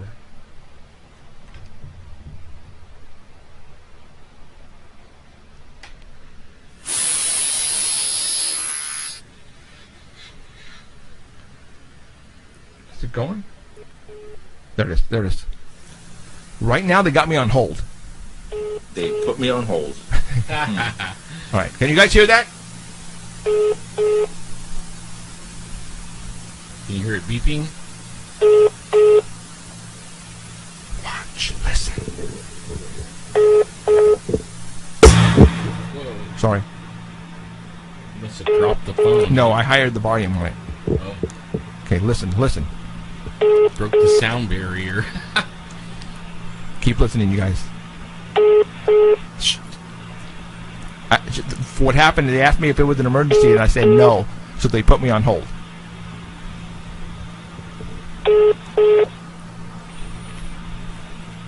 We only got like 7 Thank you minutes. for holding. How can I help you? Hi there. I was out near Manning Avenue about an hour and a half ago, and I noticed the California Highway Patrol sheriffs and you guys were chasing something over, like, the outskirts of the country. Could you tell me what that was?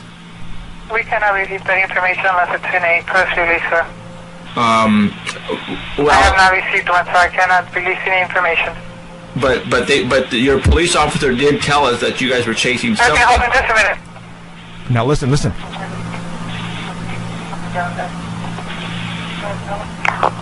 You want to tell him? You want to tell him? I'll watch. Hi, Corporal. My name is Jeffrey. I was a witness to your officers and the I'm lying out of California my Highway Patrol butt and right the now, you sheriffs guys. chasing something about an hour and a half ago over the countryside near Manning. And it wasn't a helicopter and it wasn't an airplane. And one of your officers said, you guys basically said to us, you guys were chasing something. What were you guys chasing? She said it was Ridley PD? Oh, yeah, Relay PD was involved. Where was this at? It was out near Manning, and I know you guys were involved because we talked to one of your officers. Manning and what? Manning and I forgot the street I name. don't It's remember the street, Blackjack. but Blackjack. we pulled into the Jack in the Box, and one of your officers basically told us that you guys were chasing something and not to go out that way. And the sheriff's officers and California Highway Patrol were all over the place. And I just wanted to know. We weren't chasing anybody. We were waiting to see if a car was coming into town. It was Parlor PD had a case on a violent subject in a vehicle. So what was flying over the skies then at low altitude? At what time was this? Same time you guys. I didn't see it when we were out there waiting. I didn't see a helicopter. Boom. Okay, right there. I'm gonna stop. Okay. Did you hear what he said? He goes, we didn't see it. We didn't. And then he cleared his throat because he screwed up.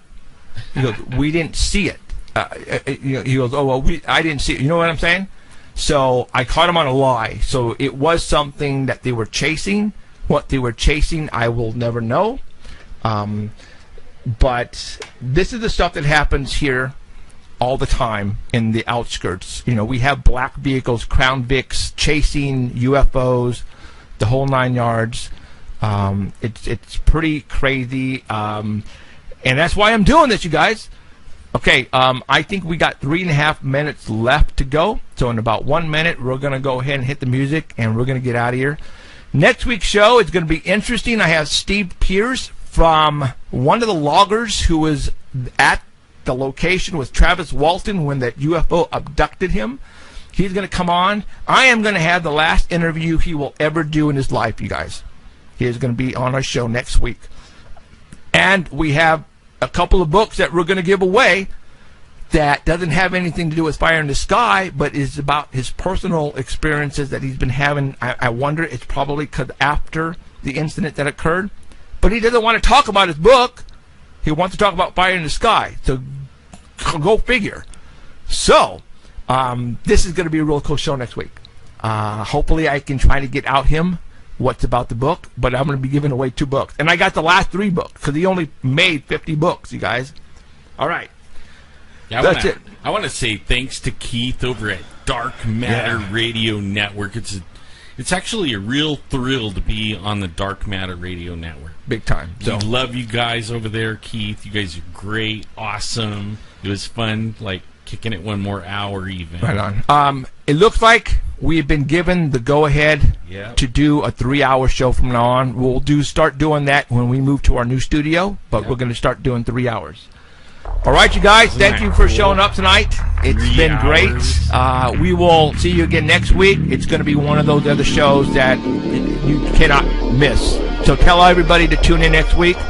For Jeffrey Gonzalez and Alan Thomas and Emerald, we want to thank you. Have a good night. We'll see you next week. Peace out. Good night, you guys. You have been listening to out. Paranormal Central with Jeffrey Gonzalez and Alan Thomas, broadcasting worldwide at paranormalcentral.net and on artbell.com. Stay tuned for next time. Remember to keep your eyes to the skies, and we hope you witness something you cannot explain. Looking for you, you're looking for me. We have to decide what it will be. Can it be true? Can I believe the unexplained?